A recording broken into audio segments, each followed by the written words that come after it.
Assalamualaikum warahmatullahi wabarakatuh. Alhamdulillahilladzi allafa baina qulubina fa asbahna bi ni'matihi ikhwana.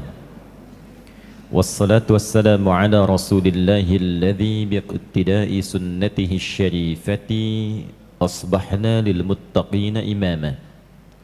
Fasalawatullahi alaihi wasalamuhu tam wa ala alihi wa sahbihi wa dhurriyyatihi wa ummatihi ila yaumil mi'adil ladzi amama wa ba'd.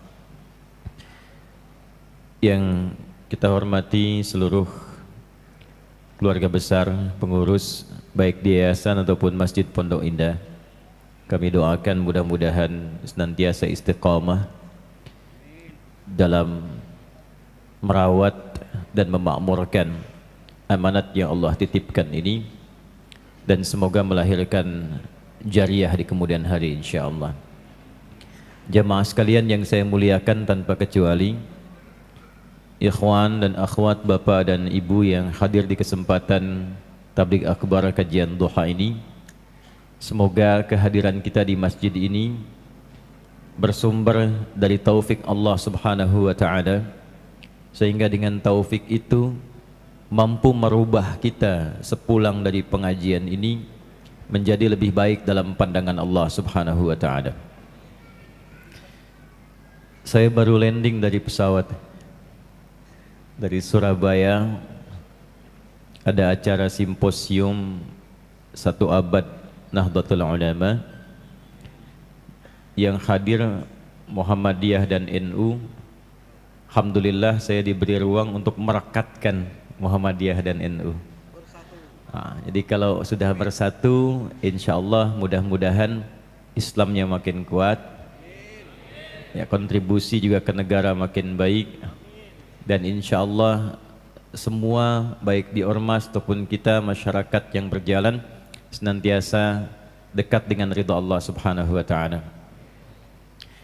Malamnya saya langsung ke Malang, kemudian baru kembali ke Surabaya dini hari, first flight langsung ketemu antum di sini. Dan bahasan kita insya Allah hari ini kita akan mengulas sesuai tema strategi menyongsong Ramadan. Dan ini sesungguhnya kajian pertama saya di tahun ini tentang bab persiapan Ramadan. Sebetulnya mau dimulai awal bulan depan, cuman Masjid Pondok Indah curi start temanya supaya dibahas kekinian, dan itu sangat bagus karena memang fikih persiapan Ramadan turun lebih awal sebelum Ramadannya. Baik teman-teman, Bapak Ibu sekalian, kita akan mulai dulu dari sisi historis, mengapa ada puasa Ramadan. Itu dulu, supaya pemahaman kita menjadi lebih komprehensif, lebih luas, dan memahami hikmah dari tuntunan agama. Jadi dalam syariat Islam itu, semua unsur ibadah itu nanti ada 5 turunan. Berapa turunan? 5. Nah, saya perhatikan rata-rata di umat sekarang itu dari 5 cuma dapat 2. Dan 5 ini nanti menjadi sesuatu yang sangat menarik. Rukun Islam berapa? Salat 5 waktu berapa? Tuh, kan saya sebut 5 kan? Ya. Nah, nanti pokoknya juga 5. Jadi setiap kita menunaikan salat harus terpastikan 5 aspek itu dapat. Zakat nanti pilarnya 5. Demikian sampai ke haji. 5 ini pun ada sejarahnya. Dulu Nabi Ibrahim dan Nabi Ismail alaihi wassalam ketika berdoa kepada Allah memohon agar Rasul yang terakhir yang sudah viral di kalangan Nabi. Jadi Nabi Muhammad sallallahu alaihi wasallam itu namanya sudah viral, menjadi komitmen setiap Nabi dan Rasul yang akan bertugas di bumi. Jadi setiap akan memulai tugasnya ada perjanjian dulu. Semua Nabi dan Rasul itu harus mengambil komitmen untuk meneruskan atau menginfokkan risalah Nabi Muhammad SAW, dan kalau semasa dengan beliau mesti menguatkannya. keduanya memohon kepada Allah. Ya, di Quran surah ketiga Ali Imran ayat 96 sampai 97 itu. Inna awwala baitin wudi'a lin-nasi lalladzi bi Bakkah mubarakah. Ya, rumah pertama yang dibangunkan untuk manusia itu adalah Ka'bah yang terletak di Mekah yang penuh berkah itu. Maka satu-satunya nabi dan rasul yang lahir dekat Ka'bah itu cuma Nabi Muhammad sallallahu alaihi wasallam. Nanti doa keduanya ada di Quran surah kedua Al-Baqarah di ayat 129. Ya, paling kiri sebelah atas di mushaf tuh. Rabbana wab'ats fihim rasulam minhum. Ya Allah, mohon nanti utus seorang rasul yang mulia itu, yang istimewa itu, spesial lahirnya dari kalangan masyarakat yang akan tumbuh dekat Ka'bah ini. Kemudian dia datang membawa 4 misi.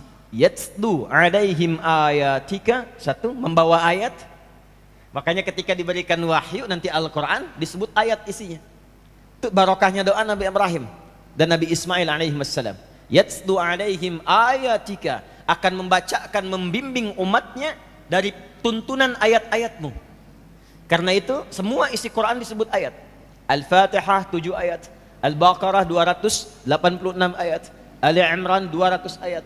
Ya. Nanti kita akan bahas kenapa disebut ayat. Ya. Kemudian wa yu'allimuhumul kitab, mengajarkan panduan ayat itu ya dengan detail, maka disebut nanti dengan hadis, semua sandarannya, tuntunannya disebut dengan sunnah. Jadi ada Al-Qur'annya, ada hadisnya. Ketika hadis jadi kurikulum kehidupan yang diikuti, itu sunnah namanya. Sunnah itu jalan yang diikuti, itu maksudnya ya. Kemudian yang ketiga wal hikmah, maknanya. Jadi skemanya begini, kalau diperintahkan ada ayatnya, misal nanti diperintahkan sholat nih, nggak bisa langsung sholat. Dalilnya apa? Ayatnya dulu turun. Wa aqimus shalah, ya. Diperintahkan sholat. Quran surah kedua ayat 43. Wa aqimus shalah, sholat. Cara sholat bagaimana? Nabi bertugas mengajarkan. Maka diajarkan oleh Nabi dari wudunya, menghadap kiblatnya, takbir sampai salamnya. Syarat dan rukunnya. Sholatnya dibuka dengan takbir, ditutup dengan salam. Tapi syaratnya diikat dengan wudu. Hadis Muslim, nomor hadis 397 dari Abu Hurairah itu. Idza qumta ila shalah fa asbighul wudu. Maka kalau orang pun sembarangan wudunya, itu pasti sembarangan sholatnya. Wudu nggak sempurna, sholatnya pasti buru-buru. Antum wudu, alih-alih membasuh kepala, yang dibasuh rambut, ya. Takut ya. Kan yang dibasuh harusnya kepala kan, yang diusap itu. Nah itu pasti berpengaruh pada sholat. Diajarkan itu. 3 wal hikmah. Maknanya apa? Karena ternyata sholat itu dari mulai namanya sampai caranya, dari mulai berdiri sampai dengan salam, itu ada maknanya, ada hikmahnya. Makanya Nabi mengaturnya detail sekali. Kenapa berdirinya nggak boleh terlampau lebar, tidak terlampau rapat, tapi berdiri tegak sejajar dengan bahu. Itu ada artinya. Abdurrahman bin Auf diajarkan berdiri saja. Dari hikmah berdiri itu bisa mempraktekkan maknanya sehingga menjadi orang terkaya di zamannya. Lalu kenapa tangannya mengangkat seperti ini? Ada maknanya. Kenapa rukuknya mesti lurus? Ada artinya. Kenapa sujud itu 7 anggota yang menempel? Itu ada maknanya. Semua itu ada faedahnya. Itulah hikmah. Nah, kemudian yang keempat, kalau benar sholatnya seperti itu, maka wa yuzakkihim. Semua ibadah yang dikerjakan itu akan berdampak kepada jiwa. Berdampak pada jiwa itu membersihkan jiwanya sehingga melahirkan dorongan kebaikan saja. Karena di tubuh kita itu cuma ada 2 dorongan. Kalau bukan fujur itu takwa. Quran surah ke-91 ayat 7 sampai 10. Wa nafsin wa ma sawwaha fa alhamaha fujuraha wa taqwaha. Nah, takwa itu dorongan kebaikan. Disebutkan sebanyak 240 kali dalam Al-Quran. Yang terkait dengan fujur 115 kali. Fujur itu nama lainnya nafsu. Ya, fujur itu dalam nafas. Fujur itu bisikan, dorongan kepada keburukan yang ngedorong setan. Jadi setiap takwa dibisikkan malaikat baik, setan membisikkan yang buruk. Malaikat disebutkan 88 kali dalam Al-Quran, setan disebutkan 88 kali. Yang takwa 115 kali terkait nafsu, nafsunya 115 kali. Jadi ketika azan berkumandang, Allahu Akbar, kata takwa bisikan malaikat, cepat sudah azan. Begitu la ilaha illallah, kata setan lewat nafsu, baru azan, belum qomat. Itu amarah bisu. Jadi dia fujur senantiasa memerintahkan pada yang buruk. Ini, ambil yang ini, tinggalkan yang itu. Kata khatib, ambil yang baiknya, tinggalkan yang buruknya. Terus sendal paling baik tuh yang itu tuh. Yang buruk tinggalkan. Nafsu. Ya, jadi amarah, fujur, nafas. Dari nafas ketemu su. Ketika jadi perbuatan disebut su namanya. Nafas ketemu su jadi nafsu. Itu Quran surah ke-12, Yusuf di ayat ke-53. Wa ma ubarri'u nafsi innan nafsa la'ammaratum bisu illa ma rahima rabbi. Lawannya takwa. Jadi kalau kita mampu menunaikan ibadah dengan benar, itu ada dampak ke jiwa. Yang pertama ketenangan dulu. Jadi sebelum yang buruknya hilang, tenang dulu. Jadi dengan tenang itu orang bisa berpikir dengan jernih. Coba kalau antum nggak percaya ya, kalau sedang gelisah, cari aja satu di antara sekian banyak formula ibadah, kerjakan. Kalau benar mengerjakannya, yang pertama didapatkan pasti ketenangan. Baca Quran ibadah nggak? Ibadah. Antum sedang gelisah, ada masalah, daripada bikin status di media sosial yang tidak menyelesaikan persoalan, lebih baik antum ambil wudhu, ngadep kiblat, buka mushaf, itu baru buka sudah tenang hati. Dan menariknya kadang-kadang buka acak ketemu suratnya sesuai dengan masalah kita. Itu menariknya tuh. Nah ketika tenang itulah hati terjadi perubahan. Sudah mulai bisa menerima, sudah mulai bisa berikhtiar dengan baik. Itulah tazkiyah namanya. Tazkiyah. Makanya sebelum menunaikan sholat, Nabi itu ditazkiyahin dulu. Itu ditemukan di hadis Muslim. Itu peristiwa Isra Mi'raj tuh. Ya, Isra Mi'raj itu nanti diriwayatkan oleh 16 orang sahabat senior.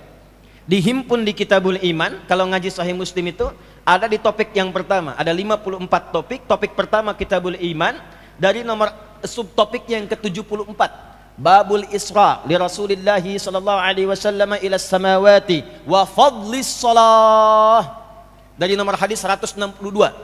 Imam Muslim menerima dari Syaiban Az-Zukhruf, Syaiban Az-Zuruf menerima dari Hamad bin Salama, Hamad bin Salama menerima dari Thabit Al-Bunnani, Thabit Al-Bunnani menerima dari Anas bin Malik radhiyallahu taala anhu, Anas bin Malik menerima dari Rasulullah sallallahu alaihi wasallam, Muhammad bin Abdullah bin Abdul Muttalib bin Hashim bin Abdul Manaf bin Qusay bin Murrah bin Kilab bin Ka'ab bin Ghalib bin Fihir bin Malik bin Nadar bin Kinana bin Khuzaimah bin Mudrikah bin Ilyas bin Nizar bin Mudar bin Ma'ad bin Adnan bin Addi bin Adri bin Muqawwam bin Nahur bin Tarikh bin Ya'rub bin Yasjub bin Nabit bin Ismail alaihi salam bin Ibrahim alaihi salam bin Azar atau bin Nahur bin Abir bin Kinan bin Arfakhshad bin Sam bin Nuh alaihi salam bin Mihlail bin Matushala bin Kinan bin Anwas bin Sis bin Adam alaihi salam. Ayo coba ulangi. Nah, itu hadis Isra-nya. Kata Nabi, utitu bil buraq. Ya, saya didatangkan dengan burak, dari kata barakun, Al-Baqarah ayat 20. Yakadul barqu yakhtafu absarahum. Jadi maksudnya itu tunggangan dengan kecepatan cahaya. Ya, kecepatan, ada kecepatan suara, ada kecepatan cahaya. Kecepatan cahaya lebih cepat dibandingkan suara. Gampangnya begini, itu ada gambar. Ya, gambarnya sudah ada, suaranya nyusul kan? Itu kecepatan cahaya, apa yang dilihat itu yang sampai. Itu burak namanya. Tapi sebelum peristiwa itu tazkiyah dulu. Hadisnya nomor 163. Pindah halaman 77, paling kiri sebelah atas. Masih dari Anas bin Malik. Kata Anas bin Malik, kana Abu Dzarrin radhiyallahu taala anhu yuhaddithu. Adalah sahabat Abu Dzar Al-Ghifari menyampaikan sebuah kisah. Anna Rasulullah sallallahu alaihi wasallam qala, bahwa Nabi sallallahu alaihi wasallam menyampaikan informasi sebelum diisrakan. Apa kata Nabi? Furija saqfu baiti bi Makkah. Sebelum Isra itu, atap rumahku itu ditembus yang berada di Mekah. Itu yang sekarang ada gate Nabi itu. Ya, kalau antum dari Zamzam, Safwa, lurus, jangan masuk King Abdul Aziz, langsung belok kanan. Ya, belok kanan itu kan di bawah ada Jabal Qubais yang ada istananya itu. Ya. belok lurus, yang pintu pertama gate Ismail, selanjutnya yang ketiga dari situ ada sebelah kiri gate Nabi, babun Nabi. Itu rumahnya Sayyidah Maimunah radhiyallahu taala anha. Di situ terjadi peristiwa tentang cara bangun tidur. Di situ terjadi peristiwa Nabi sebelum diisrakan, berangkatnya dari situ. Ya, nah depannya nanti sebelah kiri dikit itu ada yang ada jembatan kecil, ya, tapi nggak sebesar yang Pondok Indah Mall itu ya, yang kecil itu nyambung ke masjid. Itu sampingnya dulu ada tiang lampu tinggi sekali. Nah, itu rumahnya Abu Jahal dulu. Ya, rumahnya Abu Jahal. Ya, kita tinggalkan Abu Jahal, kita masuk ke peristiwa Isra. Furija saqfu baiti bi Makkah. Ditembus atap rumahku itu di Makkah. Fanazala Jibril alaihi salam. Maka turunlah malaikat Jibril alaihi salam, fa faraja bi sadri faghasalaha bima'i zamzam. Maka Jibril alaihi salam diperintahkan oleh Allah untuk mentazkiyahkan hatiku. Ditembus dadaku, kata Nabi, untuk dibersihkan dengan air Zamzam. Thumma jaa bi tastin ya mumtali'in hikmatan wa imanan. Setelah itulah datang dengan satu bejana air Zamzam, ya, kemudian diberikan kebersihan dari situ, lalu ditanamkan hikmah dan iman. Jadi sebelum peristiwa Isra yang mendatangkan hadiah solat itu, Nabi ditazkiyah dulu. Makanya nanti fungsi solat terkait dengan tazkiyah. Apa fungsinya? Turunlah Quran surah 29 ayat ke-45. Yang tengah-tengahnya antum hafal, awalnya nggak dihafalkan. Lihat tengahnya. Inna sholata tanha anil fahsya. Tuh, coba awalnya. Ma uhya ilaika minal kitab wa aqimis shalah. Wa aqimis shalah. Inna sholata tanha anil fahsya wal munkar. Itu tazkiyah namanya. Jadi kalau orang sholatnya benar, orang sholatnya bagus, yang pertama kali didapatkan bukan hanya menggugurkan rukunnya saja, fardunya saja. Kalau cuman gugur rukun, antum dengan dua pertama selesai. Bacaan, gerakannya betul. Bacaannya benar, dari takbir sampai dengan salam. Gerakannya benar, rukun gugur. Tapi pertanyaannya, manfaat sholatnya dapat gak? Karena sholat itu dunia akhirat. Ingat, sholat itu dunia akhirat. Sholat itu oleh Quran disebut dengan hasanah. Quran surah ke-11, Hud ayat 114. Aqimis sholata tarafa'in nahar wa zulafan minal lail innal hasanati yudhibnas sayyiat. Salat disebut hasanah. Sedangkan hasanah konfigurasinya itu dunia akhirat. Al-Baqarah ayat 201. Wa minhum may yaqulu rabbana atina fid dunya wa fil akhirati hasanah. Karena itu ketika antum minta, ya Allah berikan hamba kemuliaan-kemuliaan dunia, bentuknya hasanah. Pekerjaannya sukses tapi punya nilai baik. Di rumah tangga bahagia, punya nilai baik. Namanya hasanah. Maka Allah jawab lewat sholat. Sholat itu kunci. Kalau kunci itu benar, kita bisa membuka pintu apapun yang kita inginkan. Ada pintu rumah tangga, kuncinya dari sholat. Pintu sosial, pintu pekerjaan, semua dari sholat gerbangnya. Dari sholat. Karena itulah ketika dipanggil sholat, itu panggilannya melekat dengan semua kesuksesan dan kebahagiaan. Dalam bahasa Arab disebut dengan falah namanya, success and happiness. Diperdengarkan di telinga kita. Telinga bahasa Arabnya udhun, jamaknya adzan. Setiap kali adzan, bukankah setelah hayya 'alas shalah itu hayya 'alal falah? Hayya 'alas shalah, hayya 'alal falah. Kamu itu jadi muslim mesti sukses, kata Allah. Kamu beriman mesti bahagia. Jangan sampai di kantor sukses, di rumah nggak bahagia. Di pekerjaan champion, di rumah nggak dapat kebahagiaan. Nah ternyata kuncinya apa? Sholat. Tapi nggak mungkin itu bisa diraih kalau cuma dua saja. Bacaan hafal, gerakan khatam, tapi hikmah nggak dapat. Itulah ilmu hikmah. Memahamkan kita sehingga dampaknya kepada tazkiyah. Nah, nanti bab sholat kita bahas lain waktu ya, karena kan babnya puasa nih. Ini baru mukaddimah, kita belum mulai deh. Ya. Ya, balik dulu. Nah, jadi yang diminta Nabi Ibrahim, Nabi Ismail alaihissalam ada berapa tadi? 4. Al-Baqarah 129. Yatslu alaihim ayatika, ayat. Wa yu'allimuhumul kitab, penjelasan detil. Wal hikmah, hikmahnya, esensinya, maknanya. Kemudian 4, wa yuzakkihim innaka antal azizul hakim. Nanti kalau saya sudah masuk babnya saya pelankan sedikit karena ini pembuka dengan cepat. Dijawab 5. Minta 4, ini keutamaan Nabi Muhammad SAW. Dijawab 4, diberikan 5. Jawabannya muncul di Al-Baqarah ayat 151. Paling kanan agak ke bawah sedikit. Kama arsalna fikum rasulam minkum. Doanya Rabbana wab'ats fihim rasulam minhum, turun jawaban kama arsalna fikum rasulam minkum. Kami jawab doa itu. Diutuslah seorang rasul yang lahirnya dekat Ka'bah dari kalangan kalian, kata Allah. Fungsinya 1, yatlu alaikum ayatina. 1. 2, wa yuzakkikum. 3, wa yu'allimuhumul kitab. Wa yu'allimukumul kitab. 4, wal hikmah. 5, wa yu'allimukum ma lam takunu ta'lamun. Minta 4, dijawab 5. Nabi Muhammad itu luar biasa, Masya Allah Sallallahu Alaihi Wasallam. Nabi Musa mau datang ke Fir'aun. Fir'aun itu kan bukan sekedar galak, tapi kejam. Kejam. Saya nggak suka dengan model rambutnya tuh.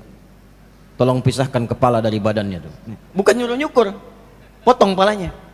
Itu Fir'aun.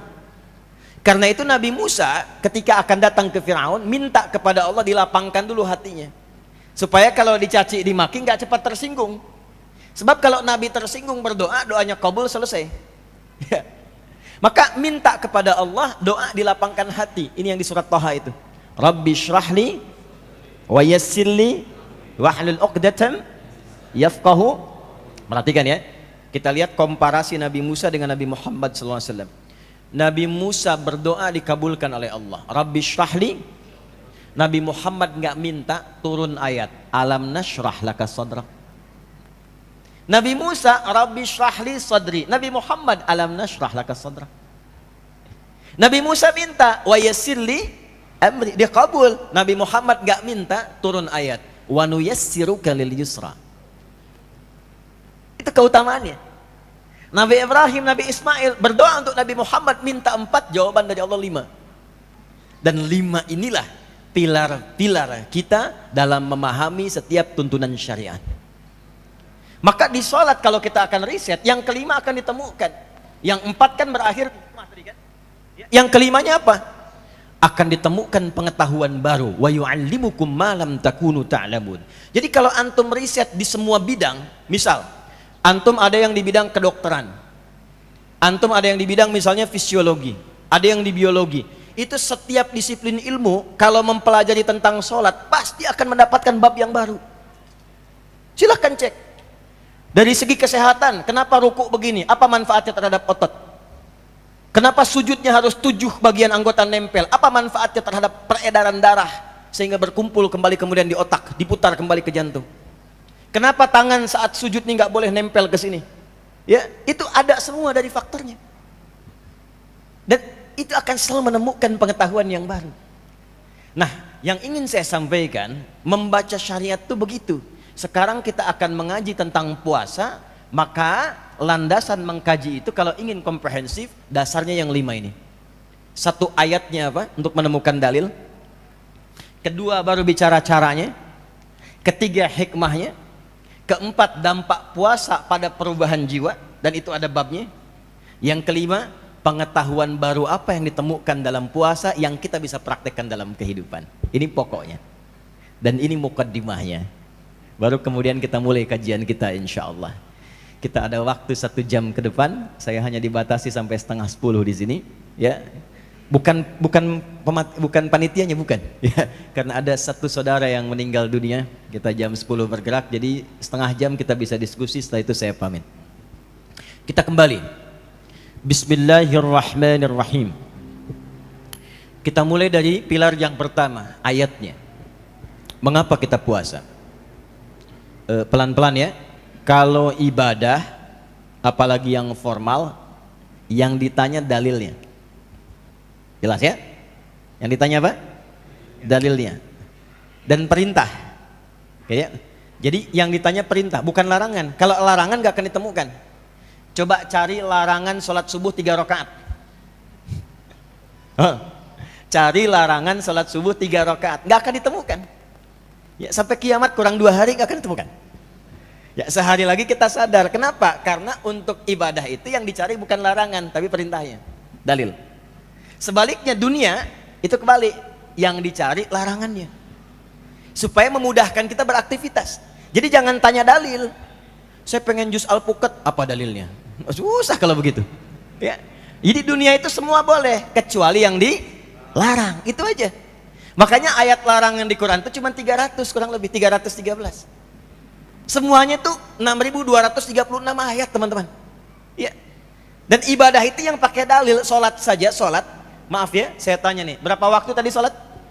5 waktu. Dari 5 waktu ini paling khusyuk sekali sholat berapa menit? 5 menit ya. 5 kali 5 berapa? 25 menit. Kalau konsisten seperti itu, ada yang menghitung secara statistik, menghitung. Jadi ketika dihitung, kalau orang 5 menit saja khusyuk, 5 kali dalam sehari 25 menit, berarti dalam setahun dihitung itu dia hanya menunaikan 1 pekan saja. Seminggu. Ya, seminggu. Sisanya Allah berikan kesempatan, silakan bangun, makmurkan, beraktivitas. Itu pun kadang-kadang masih belum optimal. Ya, maka kembali yang ditanya dalil. Kita mulai sekarang, kita ingin bahas tentang puasa. Apa dalilnya, apa ayatnya, dan apa yang melatar belakangi ayat ini diturunkan. Kita mulai dengan Al-Baqarah, Quran surah kedua, ayat 183 sampai dengan 187. Saya ulang, Quran surah kedua Al-Baqarah, saya pelankan dan saya ritmenya mulai atur agak lambat. Quran surah kedua Al-Baqarah ayat 183 sampai 187. Satu paket ya. Jadi bukan satu ayat saja, satu paket. Kisahnya dimulai ke Yathrib yang kelak menjadi Al-Madinah Al-Munawwarah. Setelah menunaikan tugas di Mekah, menyampaikan pokok-pokok tauhid dan bab awal salat sebanyak kurang lebih 13 tahun. Dakwah yang optimalnya 10 tahun, 3 tahunnya itu masa-masa persiapan. Jadi Nabi 3 ke 4 tahun itu masa pembekalan, belum dakwah terbuka. Ya, ini risalah ya, maaf ya, pada para ustadz, kiai, para pengajar dan sebagainya, dimanapun akan ditempatkan, maka dalam Islam itu nggak boleh langsung ngajar, harus menguasai materinya dulu, ilmunya dulu. Ya, makanya turunnya surah Al-Mudaththir itu, ya teman-teman sekalian, turunnya Al-Mudaththir itu kan didahului dengan 3 tahun sebelumnya. Allah mengajarkan dulu kepada Nabi. Ya, ajarkan dulu, setelah Iqra kan diajarkan dulu. Ya, tambahkan, setelah berselimut pengetahuan, berselimut dengan rahmat Allah yang siap untuk disampaikan. Al-Muzammil, ya, itu seakar nanti dari kata zamil. Zamil itu teman. Muzammil itu orang yang menjadikan selimut sebagai temannya. Ya, supaya mendapatkan kenyamanan dalam tidur. Biasanya kan fungsi selimut itu 2. Ya, satu memberikan kenyamanan saat tidur, yang kedua berlindung saat merasakan ketakutan kan? Ya, masih ingat kalau anak-anak tuh sedang berlindung dikejar-kejar, dia sembunyi di balik selimut kan? Ya kan? Nah itu kalau ada orang berlindung di balik selimut untuk menutupi kegelisahan atau ingin menjadikannya nyaman, maka dia disebut dengan muzammil namanya. Jelas? Ada orang yang Masya Allah kerjaannya begitu padat, berangkat gelap, pulang gelap, siangnya sibuk dengan dunia, malamnya capek tidur sampai nggak sempat bangun, sholat apa adanya, cita-cita masuk surga, surganya surga Firdaus bersama Nabi lagi. Maka turunlah surah Al-Muzammil. Ya ayyuhal muzammil, hei orang yang sedang nikmat tidur dengan selimut itu, qumil laila illa qalila, bangun dong malam walaupun cuma sedikit. Ya, katanya pengen ke surga. Ini kisah disampaikan, ini memang ke Nabi, cuman pemaknaannya beda dengan kita umatnya. Kalau ke Nabi maknanya lain nanti. Ini untuk diajarkan kepada kita umatnya. Dari mana taunya kepada kita umatnya? Saat nanti masuk di ayat yang ke-6 dan ke-7. Inna nasyi'atal laili hiya asyaddu wat'a wa aqwamu qila. Kalau kamu bangun malam ini, malam kamu bangun, itu panggilan ke hatinya kuat, sentuhan ke jiwa kuat, doa pun khusyuk, sehingga harapan-harapan kamu mudah aku kabulkan, kata Allah. Kamu ini bagaimana? Pengen sukses, pengen mudah. Kamu tahu aku yang punya kemudahan. Aku yang punya kesuksesan dunia akhirat. Sekarang aku panggil kamu nggak bangun. Tapi innalaka fin nahari sabahan tawila. Tapi anehnya, kamu itu kalau siang sibuk banget. Begitu capek mengejar dunia.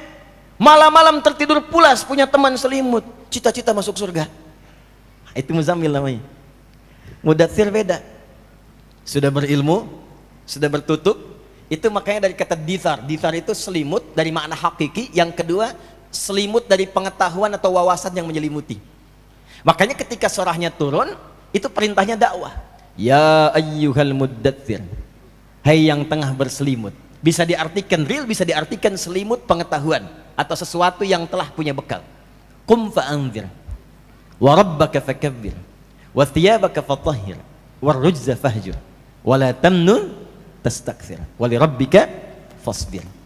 Nah, itu gambarannya. Nah, kita kembalikan teman-teman sekalian ke dalil. Jadi ketika Nabi tuntas di Mekah, agak pelan, kurang lebih 13 tahun, 3 ke 4 tahun masa pembekalan, 10 tahun setelah itu masa dakwah terbuka, tauhid, menanamkan akidah yang kuat. Pada saat itu pesertanya nggak banyak, murid Nabi itu yang kurang lebih as-sabiqunal awwalun cuma 40 orang. Tapi perhatikan baik-baik, 40 ini kemanapun mereka berpijak, setiap orang ya itu selalu membuka wilayahnya menjadi muslim dan sukses. Setiap orang dari 40 ini ya, mau dia jadi panglima, jadi diplomat, jadi pedagang, jadi apapun, sukses dan nggak tanggung berada di puncaknya. Makanya teman-teman kalau ngaji itu keluarkan fikih Mekah. Fikih Mekah itu landasan kesuksesan profesi apapun antum ya. Nanti para ulama sudah membuat bab di situ dalam kitab hadis mereka. Agak cepat, maka setelah selesai itu datang peristiwa Isra Mi'raj, diberikan pembekalan sholat hijrah. Sampai di Yathrib, ternyata lihat orang-orang Yahudi itu mereka puasa. Pelan-pelan ya. Mereka puasa di hari ke-10. Ya. Di hari ke-berapa? 10. Di bulan Al-Muharram. Maka mereka mengenalnya dengan puasa Ashura. Puasa apa? Ashura. Kalau orang Arab mengaitkannya dengan kata Ashura, hari ke-10. Dan mereka ketika dikonfirmasi mengatakan ini puasanya kami sebagai warisan dari Nabi Musa alaihi salam, sebagai syukur kepada Allah. Karena di momen itu dibebaskan Bani Israel, dibimbing Nabi Musa dari kejaran Fir'aun. Maka sebagai syukur kepada Allah mereka puasa. Nah Bapak Ibu, teman-teman, para Nabi itu begitu, syukurnya dengan puasa. Atau singkatnya meningkatkan amal soleh. Pokoknya kalau mereka dapat nikmat, cara mensyukurinya meningkatkan amal soleh. Naik lagi. Naik lagi. Contoh, Nabi itu setiap datang miladnya, ulang tahunnya, maka beliau syukurinya dengan puasa. Dengan ibadah.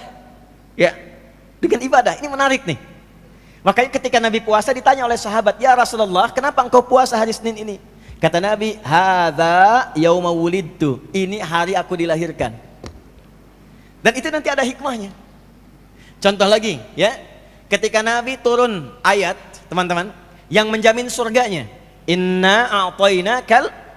Ketika mendapatkan anugerah besar itu, Nabi bukan mendiamkan diri. Alhamdulillah sudah dapat surga, tidak. Perintah dari Allahnya mensyukuri nikmat itu dengan tambah lagi ibadahnya. Fasholli li rabbika wanhar. Nah ternyata cara seperti ini itu sudah warisan dari semua orang soleh dan semua nabi sebelumnya. Jadi semua nabi itu kalau sedang mendapatkan kenikmatan, cara mensyukuri nikmatnya dengan tambah lagi ibadahnya. Ya, maaf, ibadah itu kan menyembah siapa? Nah, nyembah itu memuliakan yang disembah. Antum kalau diberi sesuatu, ya, misal saya beri antum uang 10.000, antum ucapkan apa? Alhamdulillah, terima kasih kan? Antum telah terima, antum memberikan kasih gitu kan? Terima kasih. Bukankah dengan ucapan terima kasih memuliakan pada pemberinya? Baik kan? Yang memberikan rezeki kepada kita siapa? Yang memberikan semua kebutuhan kita siapa? Allah. Nah, karenanya adabnya kalau diberikan sesuatu oleh Allah, maka muliakan pemberinya. Dan cara memuliakan Allah itu gampang dengan meningkatkan ibadah kepadanya. Itu konsepnya. Quran surah 20 ayat ke-14. Innani anallahu la ilaha illa ana fa'budni. Itu. Jadi kalau antum misalnya sekarang masuk ke miladnya, ulang tahunnya, ya, jangan yang aneh-aneh. Sudah ada jalurnya sampai ke atas. Sampai ke atas. Cari ibadah yang kira-kira paling antum senangi, sedekah. Enggak apa-apa beli kue, bagikan, niatkan sedekah. Gitu. Ya, atau keluarkan sedekah, beli mushaf simpan di tempat-tempat penghafal Quran. Ajak anak yatim, ya, ke rumah makan, muliakan mereka dan niatkan sebagai ibadah kepada Allah. Antum dapat nih promosi jabatan baru, boleh. Ya, bagi-bagi, nggak usah bagi kartu nama. Boleh, silakan, ya, nggak ada masalah, ya. Nggak ada masalah. Tapi ibadahnya apa di situ? Kalau pengen sholat, tahajud malamnya, syukur pada Allah. Kalau pengen bagi dengan teman-teman aja, ya, tapi niatkan sebagai ibadah. Itu adabnya. Maka datang ke situ, menemukan orang-orang Yahudi pada masa itu menunaikan puasanya Asyura sebagai syukur kepada Allah di masa lalu saat dilepaskan dari kejaran Fir'aun. Maka apa respon Nabi SAW? Ketika dilaporkan, Nabi langsung komen. Dan kalau Nabi sudah komen, kita umatnya tinggal like, share, and subscribe. Gak usah komen lagi. Like, share, and subscribe. Apa komen Nabi? Aku lebih berhak dibandingkan dengan umatnya Musa atau umat Yahudi pada saat ini. Aku lebih berhak untuk itu. Maksudnya apa? Di antara warisan-warisan para nabi itu pasti akan saling menguatkan satu dengan yang lainnya. Maka Nabi Muhammad SAW untuk menghormati Musa ke atas dan juga memberikan jembatan ta'aruf kepada Yahudi supaya mengembalikan mereka pada syariatnya. Kamu kan mengakui ini warisannya Musa. Ini aku datang membawa risalah yang sama dengan Musa, bahkan melengkapi Musa. Jelas ya? Jadi kalau di titik ini mereka paham, ikut puasa Nabi Muhammad, ikut puasa umat Islam dengan harapan mereka sadar kembali. Oh, umat Islam ini benar, ngikutnya Musa. Kalau benar Musa, nih ikutin, aku akan ajarkan apa yang Musa telah ajarkan kepada kalian sebelumnya. Maka puasalah Nabi Muhammad SAW, puasalah para sahabat. Setelah mereka puasa, tiba-tiba muncul respon dari Yahudi yang hidup pada masa itu. Ada Bani Qainuqa, Bani Nazir, ya. Kemudian ada Bani Quraidah dan sebagainya. Tiba-tiba responnya tanpa diduga, dan ini genealogi Yahudi. Nanti lain waktu kita insya Allah ngaji, ya, supaya tahu Bani Israel itu apa, Yahudi itu apa. Di Quran kan banyak tuh diksinya, dan itu mewariskan genealoginya sampai kini. Ya, ada yang di bidang ekonomi, di bidang politik, di bidang militer, ada yang suka ngeyel, ada yang suka konflik, ada. Dan itu turun. Makanya di Quran dengan di hadis itu sangat ketat. Kalau Anda berdagang ketemu Yahudi, caranya begini. Ya, kalau Anda di politik ketemu Yahudi, caranya begini, dan sebagainya. Itu lengkap sekali. Balik dulu. Maka ketika umat Islam dan Nabi puasa, orang Yahudi ternyata merespon dengan mengolok-ngolok Nabi dan umat Islam. Lihat tuh Muhammad dan umatnya. Sholatnya nggak punya kiblat, ngadepnya ke kiblat kita di Masjidil Aqsa. Sekarang puasanya pun nggak punya bahan, puasanya ikut kita juga di Asyura. Maka menyebarlah berita itu menjadi hoax, dan produk hoax pada saat itu banyak dikelola oleh Yahudi pada masa itu. Dan itu nanti ada genealoginya. Dan nanti direspon dengan turunnya nanti diantaranya beberapa surat dalam Al-Quran. Wa idza ja'ahum amrum minal amni awil khaufi adza'u bih. Ada ciri masyarakat sakit yang belum apa-apa sudah di broadcast semua. Adza'u itu dari idza'ah. Jadi Quran menyebutkan orang yang senang broadcast, semua di broadcast, semua di update status. Ya, mau Pondok Indah gelap, Pondok Indah mendung, langsung bikin status. Ya, Pondok Indah macet bikin status. Itu kata Quran ciri masyarakat kurang sehat. Kurang sehat. Nah, Yahudi begitu. Semua disebarkan, semua diupdate, semua diproduksi hoax supaya menyebar. Akhirnya Nabi memohon kepada Allah. Dua permohonannya. Menjawab langsung tentang kiblat dan tentang puasa. Maka saat memohon kepada Allah tentang kiblat, meneruskan yang sebelumnya, yang sejak di Mekah beliau minta, maka turunlah Al-Baqarah ayat 144. Karena kita beritanya tentang puasa, maka dengan respon itu minta kepada Allah, ya Allah, anugerahkan kepada kami umat Islam puasa yang dengan puasa itu mengungguli semua puasa yang pernah dikerjakan pada umat-umat sebelumnya. Maka turunlah pertama Quran surah kedua Al-Baqarah di ayat 183 sampai nanti 187-nya. Ini asalnya. Ya, pelan-pelan. Ya ayyuhalladzina amanu kutiba alaikumus siyam kama kutiba 'alal ladzina min qablikum la'allakum. Perhatikan dasarnya, saya pelankan. Permohonannya diturunkan yang kiblatnya lebih utama dari yang lainnya, puasanya pun lebih utama dari yang lainnya.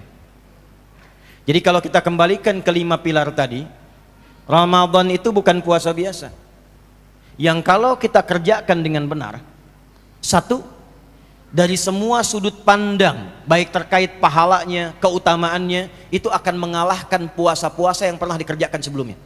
Nggak ada tandingannya. Nanti kita akan lihat di antara keutamaannya. Ya.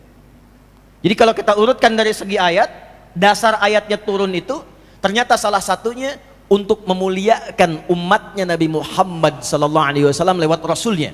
Jadi tidak ada nanti umat lain berbangga lagi. Kami juga pernah puasa, kami juga pernah puasa. Jadi Allah bukan sekedar menjawab, Muhammad puasamu tidak sama dengan mereka, bukan sekedar menjawab, tapi ya Muhammad SAW sampaikan pada umatmu yang telah beriman itu, puasa engkau bukan hanya engkau kerjakan seperti dulu orang puasa, tapi puasamu lebih unggul dibandingkan dengan orang-orang dulu yang pernah puasa. Itu poinnya. Jadi berbahagialah teman-teman sekalian ketika mendekat kepada Ramadan, karena di dalamnya akan ada keutamaan-keutamaan yang mengalahkan semua jenis puasa yang pernah berlaku di masa lampau. Makanya para sahabat ketika mau datang Ramadan gembira semua. Gembira, bahkan ditunggu-tunggu. Tunggu-tunggu. Allahu Akbar. Jadi nggak ada yang nanya begini, kapan puasa? Sebulan lagi, ya cepet amat ya. Itu kadang baru berhenti Ramadan, udah nangis pengen nunggu Ramadan lagi. Karena apa? Karena tahu fikihnya. Ada sesuatu yang beda. Ada yang nggak sama di Ramadan. Ada suasana yang nggak serupa. Coba kita rasakan ya. Maaf nih. Kita saat masuk Ramadan aja, suasananya beda kan? Ya. Ini suasana masjid aja udah lain nih. Masya Allah, jamaahnya makin banyak. Dari mulai maghrib, ibu-ibu udah bawa sejadah, bertarung mendapatkan saf depan. Bukan untuk isya, buat tarawih. Sedangkan tarawih sunnah hukumnya. Dan unik puasa itu. Jadi Ramadan itu, puasa itu, yang pertama, itu bisa meningkatkan kesolehan yang sebelumnya bahkan gak pernah dikerjakan. Antum keluar nih ya, ada yang minta, belum tentu diberi. Ramadan yang gak ada dicari-cari. Berapa fakirnya, berapa miskinnya, berapa anak yatim sekitaran sini. Ramadan. Sholat fardu kadang terlambat. Ramadan ketinggalan sunnah, gelisah. Tarawih sunnah kan? Antum ketinggalan gelisah. Gelisah. Dan hebatnya Ramadan, ya, dan nanti turunan puasa lagi, itu bisa menghambat seseorang berbuat maksiat. Seorang pemarah pun akan libur marahnya saat puasa. Ini ada orang dikit-dikit marah. Masya Allah. Dia puasa, bukanya jam 6. Jam 6 kurang seperempat, ada yang provokasi. Dia diem aja begini. Istrinya bilang, "Pak, kok nggak balas? Ntar aja habis maghrib." Bisa tahan tuh. Dan bisa menghentikan maksiat. Koruptor tuh bisa libur dulu korupsi tuh.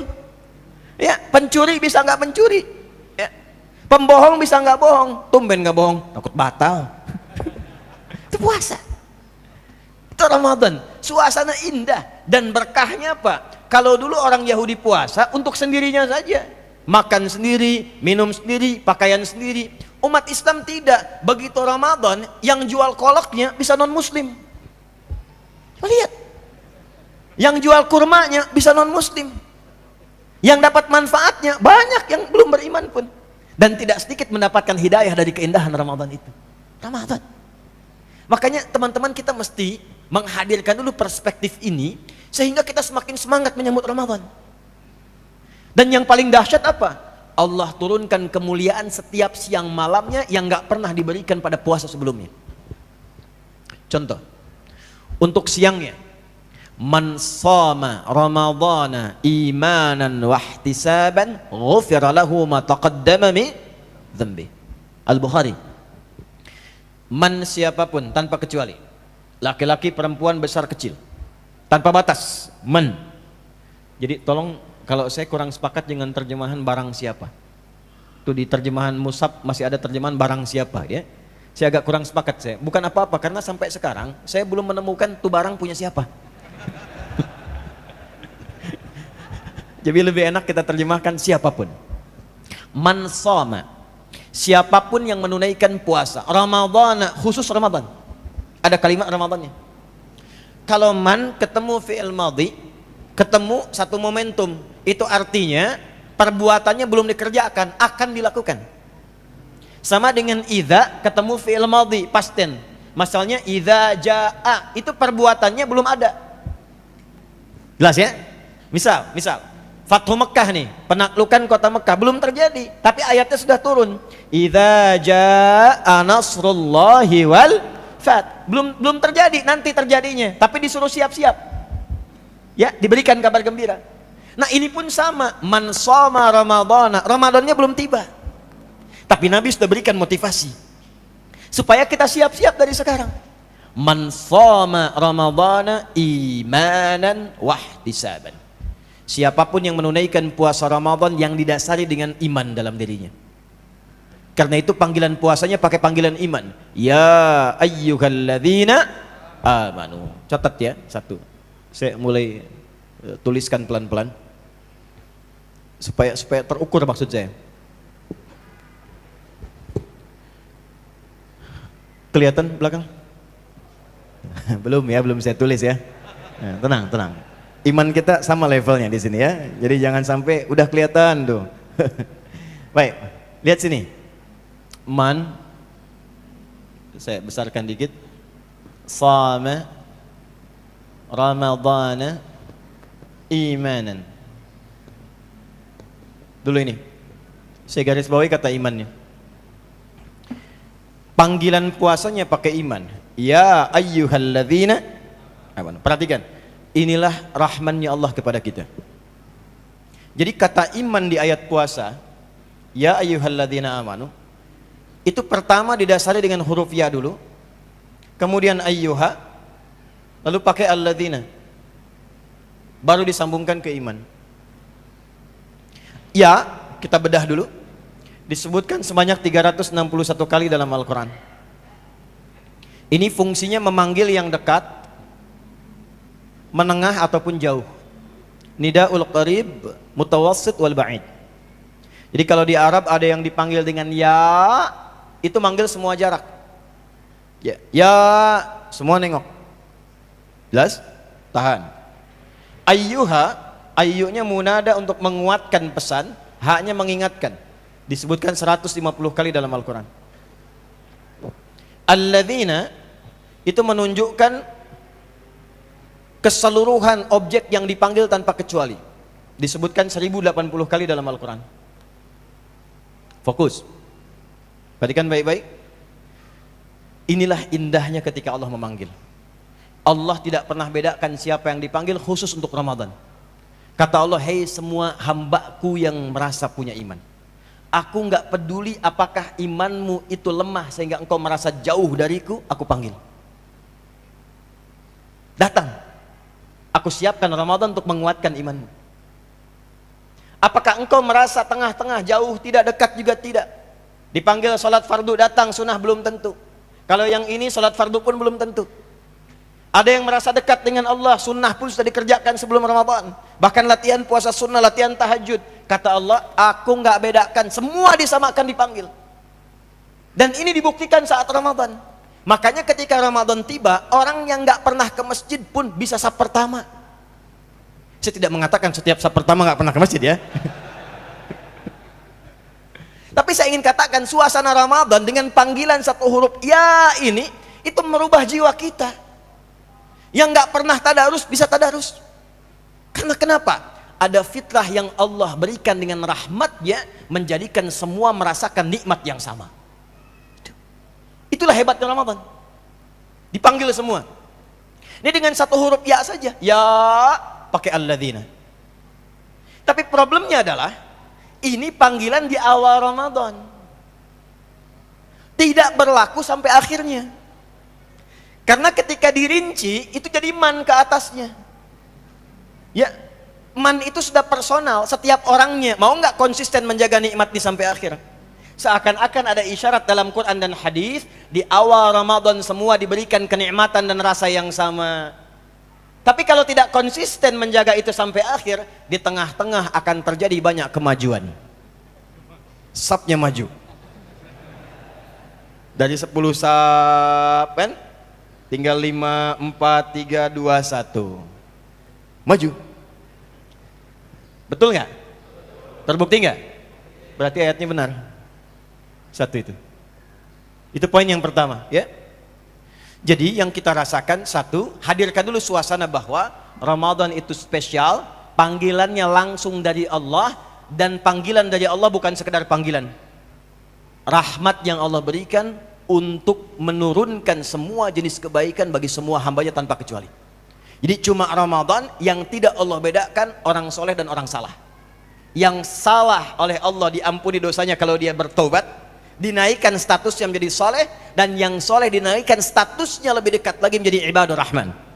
Ramadan. Apa rinciannya? Imanan wahtisaban. Kuncinya, begitu akan datang Ramadan, dia sambut dengan imannya. Nah, ini yang diaktifkan panggilan imannya. Nah, panggilan ini gak mungkin aktif kalau kitanya gak paham tentang ini, gak tahu motivasi. Ini yang harus kita aktifasikan dulu sekarang. Ya, ada rahmat, ada ampunan, ada kemuliaan. Jadi begitu datang Ramadannya, kita sambut Ramadannya itu dengan ini motivasi iman. Saya yakin ya Allah, seperti Nabi-Mu sampaikan, seperti Engkau firmankan, seperti Engkau janjikan, dan sekarang saya datang untuk memenuhi apa yang Engkau perintahkan. Wahtisaban. Dia mengingat kekurangan-kekurangannya. Jadi ternyata cara mengisi puasa itu bukan nahan lapar haus saja, tidak. Di masuk Ramadan itu bukan sahur kapan, buka kapan. Ya, sehingga jadwal imsak itu ya jadi jadwal sholat kan? Ya, padahal jadwal imsak itu kan jadwal agenda puasa kan? Ibadahnya jadwal imsak jatuh. Puasa yang diingin satu bimakna muhasabah, flashback ke belakang, melihat kekurangan-kekurangan kita sebelum Ramadan. Ada potensi rahmat Allah berupa ampunan tanpa batas, dirinci kekurangan itu, ditaubatinlah saat Ramadan. Jadi begitu sedang puasa sambil tobat. Ya, dampaknya gampang. Gini prakteknya. Antum ke kantor, lewat jalan nih kan, setiap jalan itu yang biasa dilalui. Pernah berbuat maksiat apa di jalan itu? Pernah marah pada orang, kelaksonin orang dan sebagainya. Itu setiap tempat yang dipijak sampai tiba mengerjakan sesuatu, ingat-ingat, ada salah, istighfari. Itu ihtisab namanya. Ada satu orang alim, syekh, ini kisah nyata. Punya muridnya banyak, menempuh perjalanan. Tiba-tiba di satu jalan, syekh ini yang biasanya kuat, paling kuat di antara semuanya, jatuh pingsan.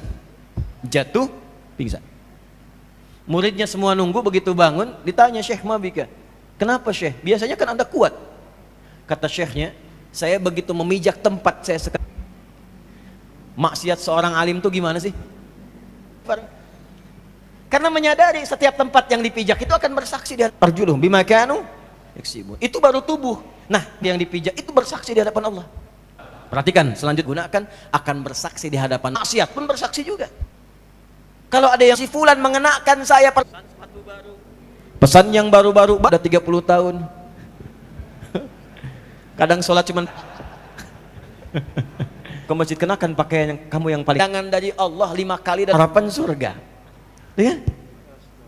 Nah, itu coba dari kata ihtasaba yahtasibu, ini akarnya, dan hasiba yahsabu, menyiapkan sesuatu dengan terukur.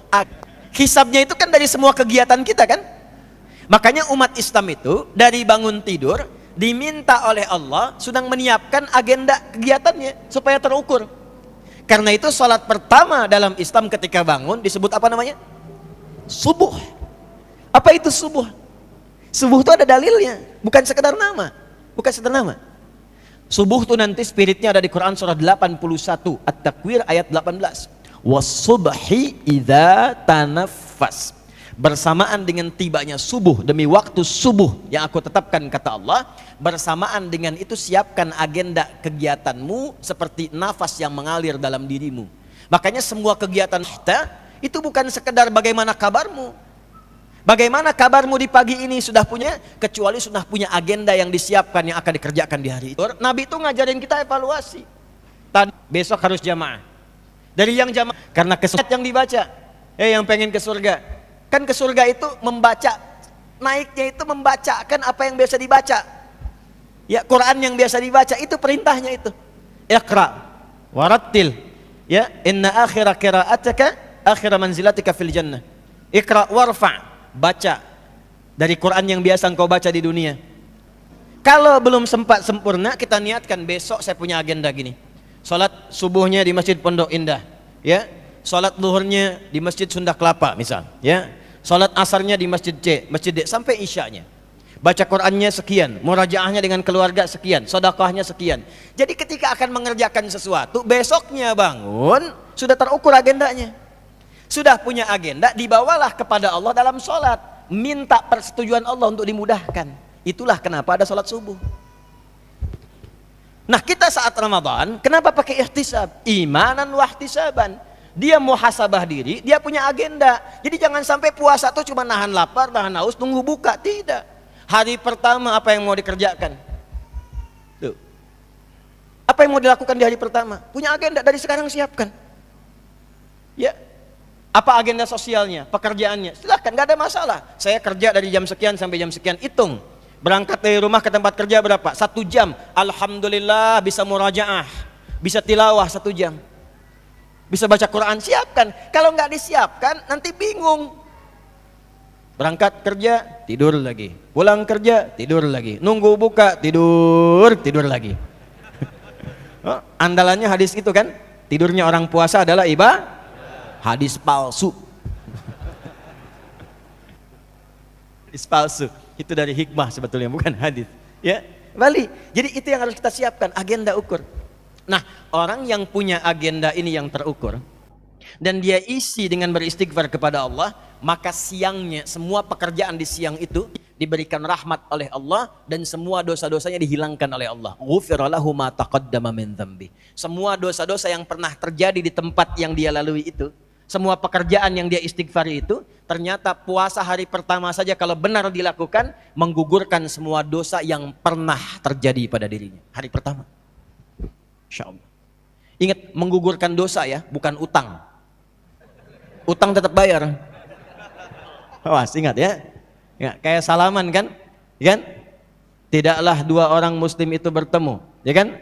Kemudian fayasafahani, kemudian bermusafah, illa ghufira lahum qabla an yatafarraqa, kecuali sebelum berpisah diampuni dosa-dosa keduanya yang pernah terjadi di antara keduanya. Dosa bukan utang. Ya. Itu kalau musafah, musafah itu dari kata tasafu, tasafu itu yang melapangkan hati. Jadi salamannya sambil lapang hatinya. Bukan salaman satu nengok sini satu sini. Ya, bukan. Nah, ini pun sama, Ramadan hari pertama menggugurkan semua dosa. Di mana di masa lalu ada puasa yang dikerjakan, dosa semua gugur, nggak ada.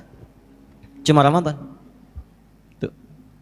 Kadang-kadang siangnya udah gugur, malamnya dosa lagi. Itu. Mau di mana nih? Pondok Indah. Siapa imamnya? Ustadz Pulan. Ah, panjang tuh. Tahun lalu aja, belum apa-apa udah Yasin bacaannya.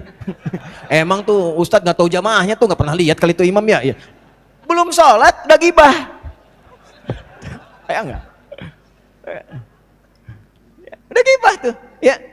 Turun lagi hadis yang kedua, man qama. Yang awal soma, yang kedua qama. Man qama ramadhana imanan wa ihtisaban, ghufira lahu ma taqaddama min dzambi. Siapa yang malamnya bangun salat tarawih maksudnya. Ya, makanya saat tarawih diajarkan oleh Nabi doa kepada Sayyidah Aisyah. Ya, saat duduk 2 rakaat, duduk, diam, diajarkan doa. Allahumma innaka afuwwun karim, tuhibbul afwa. Ya, itu minta ampunan. Ya Allah, mungkin dalam sholat tadi ada yang salah, ada pikiran yang gak bagus, mohon ampuni ya Allah kalau salah dan berbuat dosa. Diampunin lagi, cuma Ramadan. Siang malamnya ada dosa, gugur, hilang semua. Ya, hilang semua. Itu cuma Ramadan. Jadi memang kita mesti serius menyambut Ramadan ini dan mengukur diri. Sekarang usia berapa? Ya rata-rata lah 40 tahun ke atas lah ya. 30-40 tahun. Lihat sini, nih. Kita ambil begini saja, ambil 40 tahun misalnya. Usia pokok yang disebutkan dalam Al-Quran surah 46 ayat 15. Maaf, izin bertanya ya. Dari 40 tahun ini, selama hidup, yang dipakai tidur berapa tahun? Ya ambil risetnya ya, ambil riset setengahnya lah gitu ya. Ini kan gabungan, tidur malam, tidur siang dan sebagainya, dan dari kecilnya. Ambil setengahnya, berarti 20 tahun. Dah, pelan-pelan. Dari 20 tahun ini yang dipakai ibadah berapa tahun? Di samping dunianya, jalan-jalan, kerja ini itu, yang jadi ibadah berapa tahun? Ya nggak usah terlalu pesimis, ambil setengahnya, 10 tahun lah ya. 10 tahun. Ambil, kita akumulasikan sholatnya, misalnya zakatnya, bakti orang tuanya 10 tahun. Nah, di antara ibadah 10 tahun ini, yang ikhlas berapa tahun? Kan yang diterima itu yang ikhlas kan? Wa ma umiru illa liya'budullaha mukhlishina lauddin. Quran surah 98 ayat 5. Yang ikhlas berapa tahun? Ambil setengahnya lah ya, 5 tahun. 5 tahun. Usia 40 tahun, amalan potensialnya cuma 5 tahun. Nah, dari 5 tahun ini, maaf, dosanya berapa tahun? Kan rumusnya ibadah nutupin dosa kan? Amal soleh nutupin yang salah. Di hadis Muslim kan begitu. Tu'khadhu hadza min hasanati wa hadza min hasanati. Saat dihisab itu, amal soleh langsung nutupin yang salah. Nah, kata Nabi, ada orang sholat, cuman senang juga membicarakan orang. Wa syatama hadza, ya pulang sholat, membicarakan orang, kadang nggak tanggung imam yang dibicarakan, kayak tadi misalnya, ya itu langsung transfer pahala ke imam, ya. Atau kadang terbalik, imam ngerjain makmum, pengen menunjukkan lama padahal cepat. Ghairil maghdubi alaihim waladdallin. Amin. Udah siap? Yasin. Makmum udah begini tuh, Yasin. Allahu Akbar. Nah, ya kan? Belakang udah nggak usut tuh, kirain mau disempurnain gitu kan?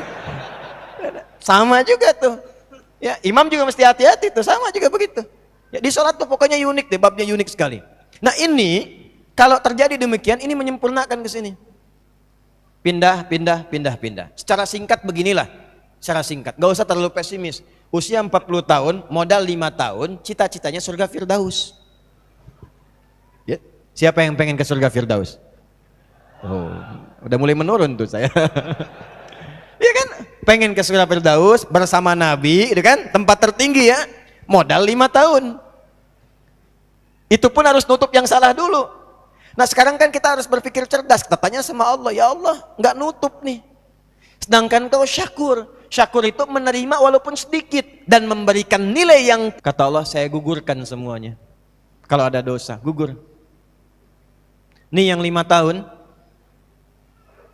Inna anzalnahu fi wa ma adraka ma Lailatul Qadri khairum min 1000 bulan itu kalau dikonversi kurang lebih 83 tahun. 3 tahun usianya tapi dapat malam ini lebih daripada itu. Itu singkatnya. Jadi kalau huruf bacanya nun, meninggal tuh. Pas di malam ini itu baca hasanat. Siapa yang baca 1 huruf dari kitab Allah dapat 10 kebaikan. Ini 10 kali diterima, mau kita nggak siapkan dari sekarang sampai turun ke mimbar Nabi untuk jadi 3 gundakan, 1, 2, 3. Tinggi dari jamaahnya supaya kelihatan. Jadi berada dalam kitabnya Al-Mustadrak karya Al-Hakim An-Naisaburi. Tuh mati. Tuh. Saya?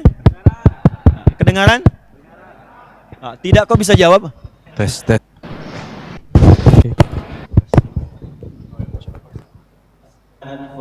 Ya Muhammad sallallahu alaihi wasallam. Beriman bukan muslim. Rohimahanfu itu kotor itu menunjukkan sesuatu yang tercela. Dan ini diadopsi dulu oleh Belanda. Kolega dari petinggi Belanda, dia seorang keponakannya perempuan berzina dengan, maka dipraktekkan, dibawa kemudian untuk dihukum. Si prajuritnya dibawa, ya, maka untuk ditunjukkan bahwa ini perbuatan salah di depan orang banyak, itu dilorengin dulu, dibelangin pakai arang hidungnya, dibelangin. Maka disebutlah dari situ hidung belang. Asalnya dari situ. Ini bukan utak-atik ya. Ya, jadi dikasih arang hidungnya untuk menunjukkan kehinaan. Deh, maka disebutlah hidung belang. Ya, hidung belang kan sekarang menyebar kan, hidung belang yang cari-cari yang tidak kaget ya. Nah, kembali. Nah, itu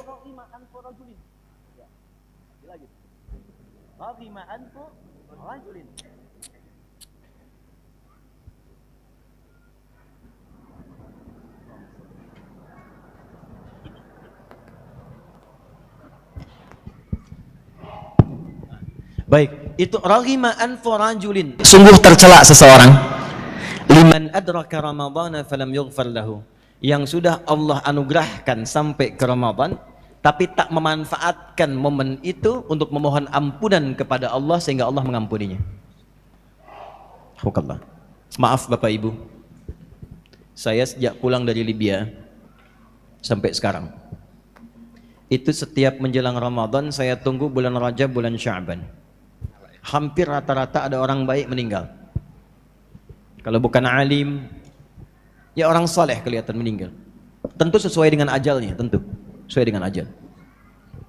Cuma saya sering belajar begini, ya Allah, mungkin cukup bekal mereka engkau pandang, dosa mereka sedang kau ampuni, bekalnya banyak sehingga seakan mereka tidak memerlukan Ramadan lagi. Sudah tuntas sesuai dengan ajal mereka. Hamba masih sampai ke Ramadan.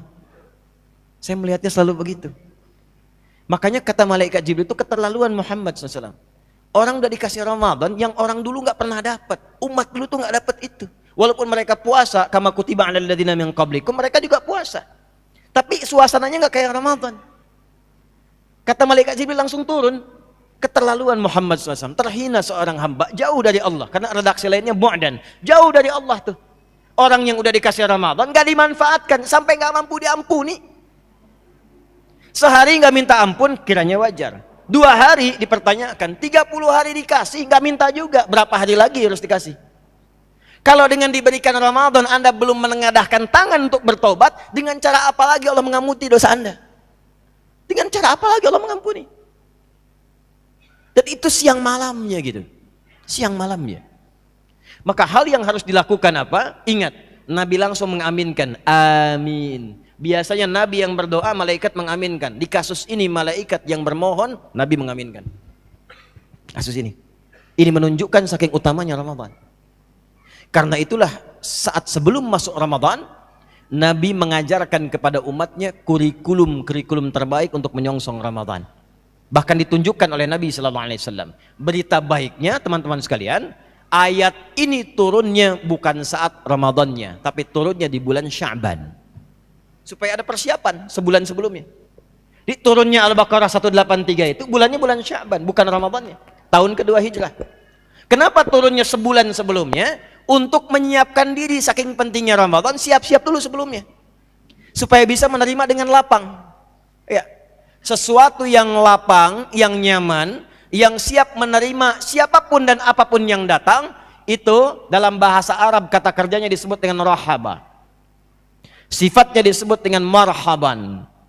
Kalau ada tamu datang kepada kita, kita katakan, orang Arab datang kita katakan marhaban. Artinya kita sudah lapang, silahkan anggap seperti rumah sendiri, silahkan nikmati. Nazaltum ahlan wa halaltum sahlan. Ahlan wa sahlan singkatannya. Ya, nazaltum ahlan, engkau datang seperti keluarga, anggap rumah sendiri. Silahkan nikmati makanan, nyapu, ngepel. Itu bukan kalimat yang cuma dimunculkan pakai tulisan, harus pakai hati. Nulis marhaban, hatinya udah siap belum? Udah lapang belum? Karena itu kita berusaha melarap kata. Disinilah muncul kata tarhib Ramadan. Tarhib itu asalnya upaya melapangkan hati dan jiwa supaya siap menerima ketika Ramadan datang. Jika kita katakan, ya Allah, hamba siap, marhaban. Diperintahkan apa? Hamba kerjakan. Tarawih engkau, siap ya Allah. Baca Quran, siap ya Allah. Puasa, siap ya Allah. Itulah marhaban. Jadi itulah kenapa para ulama merumuskan kurikulum Nabi yang Nabi ajarkan sebagai tarhib. Supaya persiapan sebelum Ramadan tiba. Saking pentingnya Ramadan. Itu gambarannya. Jadi kalau kita masih merasa aman, ya silahkan. Tapi kalau kita hitung-hitungan kayak tadi itu, berapa sih dosa yang sudah dikumpulkan sampai saat ini? Cirinya gampang, cirinya. Kalau masih khawatir dan takut dengan kematian, itu berarti ada bekal yang belum sempurna. Mau meninggal hari ini? Yo. Boleh Ustadz, yang penting masuk surga. Oh. Apalagi eranya kekinian. Ya, kata Nabi itu, era-era akan tiba waktu yushiku antada alaikumul umam kama tada al-akalatu ala qas'atiha. Qila amin killatin bina yawma qala bal antum yawma idzin katsir walakinnakum ghutha'un ka ghutha'is sayl tunza'ul mahabbatu min qulubi aduwikum wa yuj'alu fi qulubikumul wahn. Qalu wa mal wahnu ya Rasulullah? Qala hubbud dunya wa karahiyatul maut. Akan tiba satu masa umat Islam itu terombang-ambing. Auratnya kecil, tidak ada karismanya. Pecah-pecah, terpolarisasi. Seperti ombak gampang diterjang, pergi, ribut. Ombak kan begitu, pecah, ribut. Sahabat konfirmasi, ya Rasulullah, apakah pada saat itu jumlah kami sedikit? Kata Nabi, bal antum yauma idzin katsir. Kalian malah banyak waktu itu. Ya, kok bisa ya Rasulullah? Cuman sayang, banyaknya kalian itu seperti buih, nggak ada karismanya, nggak ada taringnya, nggak ada persatuannya, terlempar satu kemari. Ya, dipermainkan, dikotak-kotakkan, ya seperti satu binatang atau semut mempermainkan makanan-makanan, dibawa sana, bawa sini, bawa. Lihat semut ya, kalau melihat gula ada makanan, kan dibawa menyebar sana sini kan? Ya seperti itulah. Sehingga orang nggak segan lagi dengan orang Islam. Dulu orang segan, disebut Muslim tuh masya Allah. Ibnu Khaldun tuh punya kitab namanya Muqaddimah. Ya bagaimana beliau gambarkan, itu dulu orang Islam tuh saking majunya semua ditiru. Sampai Ibnu Khaldun bikin pernyataan tesisnya, manusia itu cenderung meniru yang dikaguminya. Dulu orang Islam dikagumi. Antum kalau lihat Eropa di abad ke-19 bahkan di 18 ke bawah itu pakai kerudung. Pakai jilbab. Ya, karena kenapa? Yang berperadaban itu orang Islam. Jadi memakai kerudung itu menjadi manusia yang berperadaban. Gaulnya itu kalau bisa pakai kerudung itu kebanggaannya. Laki-lakinya banyak pakai gamis. Kenapa? Karena sekolahnya pada ke Andalusia, ke Cordoba, ditiru itu pakaiannya. Ditiru kebiasaannya. Coba lihat ratu-ratu zaman dulu itu. Lihat potretnya saat naik kuda, pakai kerudung. Kehormatannya ada. Kenapa? Karena yang dikagumi, yang diunggulkan, yang jadi contoh umat Islam pada masa itu. Ya. Umat Islam. Jadi hukum Ibnu Khaldun yang dikagumi itu yang ketemunya bukan assalamualaikum lagi, annyeonghaseyo.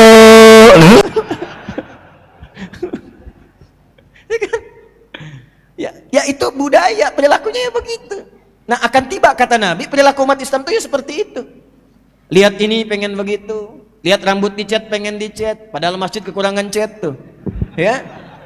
Lihat ditindik pengen ditindik, dilubangin pengen dilubangin, padahal di tempatnya sana asal mula dilubangin itu asalnya homo. Kalau dua, homo satu sudah pakai homo yang lain. Asalnya begitu. Itu di tempat asalnya. Dan di sana pun sudah gelisah, sudah nggak nyaman. Nah sekarang kenapa terjadi demikian? Wahan kata Rasulullah. Nah itu masalahnya. Apa itu wahan? Hubbud dunya. Ukurannya semua dunia. Standarnya dunia. Standar status sosial yang terhormat itu bukan akhlak lagi. Bukan amal soleh lagi. Bukan kemuliaan lagi. Siapa yang rumahnya paling mewah, kendaraannya paling banyak, jabatannya paling tinggi. Standarnya sudah begitu. Ukurannya sudah, tabungannya ada berapa, followernya berapa, ya, update-nya bagaimana, sudah seperti itu. Sehingga ketika dunia dicari, akhirat lupa. Begitu lupa dengan akhirat, gak siap pulang, akhirnya meninggal takut. Padahal meninggal itu kan gerbangnya mudik kan, ya kan? Mudik kembali kepada Allah. Kita tuh cuma numpang sebentar di sini. Tempat kita itu bukan di sini, tempat kita tuh di akhirat, bukan di sini. Makanya kita tinggalkan. Nah tinggal itu mudik. Mudik itu ke tempat pulang itu disebut ma'ad namanya, ma'ad. Innalladzi farada 'alaikal qur'ana laradduka ila ma'ad, tempat pulang. Ada waktunya disebut mi'ad. Innallaha la yukhliful mi'ad. Pulangnya disebut dengan id. Makanya tiap tahun kita diajarin spirit id, pulang mudik. Dahsyatnya di Indonesia diartikan id itu belajar miniaturnya mudik ke tempat kembali. Dan saat mudik itu nggak mungkin mudik kalau nggak punya bekal. Nggak mungkin. Saya pernah tanya seseorang, Pak kenapa nggak mudik? Nggak ada bekal. sayang aku pulang ya. Waduh, unik-unik tuh, luarnya kelihatan seperti biskuit, dalamnya ranggit. Itu semua disiapkan, dan yang berangkat karena punya bekal. Coba lihat kalau pulang dia kan bangga pulang. Ya ayyatuhan nafsul, hei jiwa yang tenang ibadah, nggak siap pulang. Nah, Ramadan melatih kita untuk mengembalikan pada fitrah itu lagi supaya tenang. Makanya pertama kali diberikan saat Ramadan itu ketenangan dulu. Coba lihat antum saat Ramadan, makin tenang kan, makin nyaman ibadah. Oke, sekarang kita masuk ke puncaknya. Pertanyaan besarnya sekarang kita bagian akhir. Apa yang Nabi ajarkan kepada kita untuk memasuki Ramadan dalam suasana tarhib ini, melapangkan hati supaya siap mendapatkan Ramadan dengan segala kemuliaan-kemuliaannya. Itu kita akan bahas di pertemuan berikutnya di Tanah Kusir pada minggu yang pertama, insya Allah. Karena waktu materi saya sudah selesai lebih 7 menit. Ya, nanti bahasan berikutnya kurikulum Ramadan Nabi Sallallahu Alaihi Wasallam. Baik, kita bahas pertanyaan dulu sejenak. Bismillah. Kalau bertanya jangan panjang-panjang ya, intinya aja apa supaya mudah untuk disampaikan. Assalamualaikum warahmatullahi wabarakatuh. Assalamualaikum warahmatullahi wabarakatuh Ustaz. Semoga diberikan taufik. Semoga Anda diberikan yang lebih baik. Izin bertanya Ustaz, mohon nasihatnya untuk saya yang akan menikah pada akhir Februari nanti. Alhamdulillah. Alhamdulillah. Rangkaian ta'aruf, nazar, khitbah insyaallah sesuai sunnah telah saya lalui. Namun setelah menikah nanti kami akan terpisah atau dipisahkan karena tempat kami bekerja. Akhwatnya di kota A dan ikhwannya di kota B. Namun ikhwannya mempunyai planning bahwa setiap 2 minggu sekali bertemu pada akhir pekan. Wah, ini anak muda nih. Mohon doanya dan nasihatnya Ustadz untuk kami yang menjalani LDM, long distance marriage. Ini nantinya. Baiklah. Quran surah keempat ayat 34, paling kiri sebelah atas di mushaf. Bismillahirrahmanirrahim. Ar-rijalu qawwamuna 'alan nisa' bima faddalallahu ba'dahum 'ala ba'din wa bima anfaqu min amwalihim. Satu. Untuk laki-laki dulu. Ar-rijalu, para suami disebut dengan rijal, jamak dari kata rajul. Rajul itu merawat, menyayangi, melindungi, memberikan kebutuhan. Jadi tidak ada, maaf, sekatnya, mau long distance atau short distance, dekat ataupun jauh. Komitmen sebelum menikah itu ketika Anda menjadi laki-laki, Anda siap melindungi pasangan Anda, menyayanginya, merawatnya. Jangan jadikan alasan ketika jaraknya jauh, fungsi itu tidak muncul. Untuk apa menikah? Karena pernikahan awalnya itu komitmennya adalah komitmen yang dipadukan antara suami dengan istri. Ini suami dulu babnya. Makanya di surat Yusuf, kenapa laki-laki diibaratkan dengan matahari, perempuan dengan rembulan? Karena Nabi Yusuf bermimpi begitu kan? Inni ara ya ahada asyara kaukaba wasyamsa wal qamara ra'aituhum li sajidin. Saya melihat ya bapakku, ya abati, ya wahai ayah yang aku hormatin, aku sayangi, aku melihat di mimpi 11 gemintang dan 1 matahari, 1 bulan sujud hormat kepadaku. Ditafsirkan yang matahari itu bapaknya, laki-laki, bulan itu ibu, perempuan. Kenapa laki-laki diibaratkan matahari? Karena konsep matahari itu satu, melindungi, menyengat ya. Yang kedua, mengeringkan, kalau jemur kan dikeringkan kan ya, melindungi. Ketiga, memberikan manfaat. Tadi saya masuk duha, masya Allah, luar biasa tuh ya, cahayanya enak, berikan manfaat. Nah laki-laki begitu, kalau sudah menikah berikan manfaat pada istri. Nanti ada skema nafkah, nanti kita bacakan berikutnya ya. Yang kedua apa? Lindungi. Kalau ada yang mengganggu, sengat ya, sengat. Yang ketiga apa? Menyayangi, seperti istri itu kan, mencuci kering pakaiannya oleh matahari ya. Perempuan juga, istri kalau sedang sedih, ada air mata di pipinya, keringkan oleh suami. Datang, berikan kasih sayang. Istri sedih, suami yang senangkan. Assalamualaikum mama, masya Allah. Kok cantiknya, ada putih-putihnya, ada hadiah. Oh, iPhone 14, langsung hilang air matanya. Nah, gitu ya. Nah, perempuan seperti bulan, nanti kita bahas ya. Perempuan yang rembulan, tampil indah, menyenangkan, kalau dipandang enak dilihat, membahagiakan seperti Sayyidah Khadijah. Suami pulang capek dari kantor, lihat wajah istrinya setengah capeknya hilang. Bisa nggak begitu tuh ya? Pulang ke rumah lihat lagi tambah capek gitu kan. Setengah capek hilang, rembulan. Dan jangan dibalik, di istri yang jadi matahari, laki-laki yang jadi rembulan. Ini kadang sering terjadi gitu ya. Hal demikian tidak. Konsepnya tempatkan. Jadi satu yang tadi yang pertama, komitmen itu. Walaupun Anda katakan jaraknya jauh, komitmen itu dibangun. Yang kedua, jauh pergi itu untuk nafkah, bukan untuk bepergian. Wa bima anfaqu min amwalihim. Aku berikan perangkat kepada suami itu, laki-laki itu untuk kuat mencari nafkah. Beda nafkah dengan kerja biasa itu beda. Nafkah itu pencarian yang semua hasilnya Allah cukupkan untuk semua anggota keluarga. Kalau perempuan, istri, nggak ada kewajiban nafkah. Jadi kalaupun menyalurkan bakat, dia bekerja, misalnya menyalurkan bakat, perawat, dokter perempuan, bidan, kan yang mengandung perempuan, masa yang periksa laki-laki? Boleh jadi perawat silahkan, jadi guru silahkan, untuk perempuan. Tapi bukan nafkah. Dia menyalurkan bakat, ada kerja di situ. Jadi apa yang didapatkan tidak akan mencukupi kebutuhan rumah tangga. Selalu akan kurang walaupun banyak, dan potensial kalau dipahami nafkah, potensial terjadi perselisihan.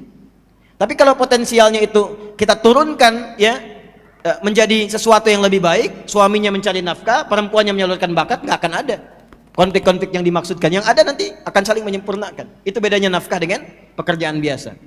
Sebaliknya saya teruskan. Jadi kalau nanti walaupun ini long distance atau suami ada tugas ke jauh dan sebagainya, niatkan untuk ibadah, untuk nafkah, untuk melindungi, membawa yang lebih baik, dan diplanningkan supaya ke depan komunikasi tetap terjaga, update tetap ada, dan dari situ mencari pekerjaan-pekerjaan yang menyatukan kemudian hari. Itu potensinya. Satu ya. Karena nanti gini, kalaupun ditinggal, nanti pelajaran surat Yusuf mengajarkan ketika pasangan meninggalkan satunya, setan masuk. Itu biasa itu. Antum pimpinan di perusahaan kan, misal di kantor tuh punya sekretaris. Antum laki-laki, sekretarisnya laki-laki perempuan. Umumnya perempuan.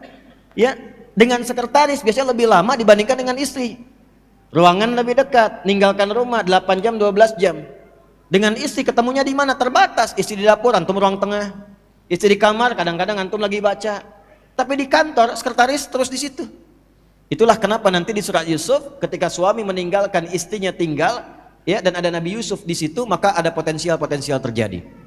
Dan itu penting perlindungan kepada Allah. Nanti ada di Quran surah ke-12 ayat 53-nya.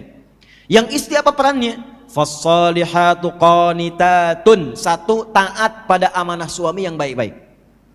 Kata suami, mah nanti kalau aku tinggal, tuh kaget kan? Kalau aku tinggal nanti, ya insya Allah kajian aja, Ustadz Fulan, Ustadzah Fulan, siap Bapak? Jilbab jangan dilepas ya, siap. Aku tinggal menghafal Quran ya, nanti kalau aku pulang kita sama-sama murojaah, siap Pak ya? Masya Allah.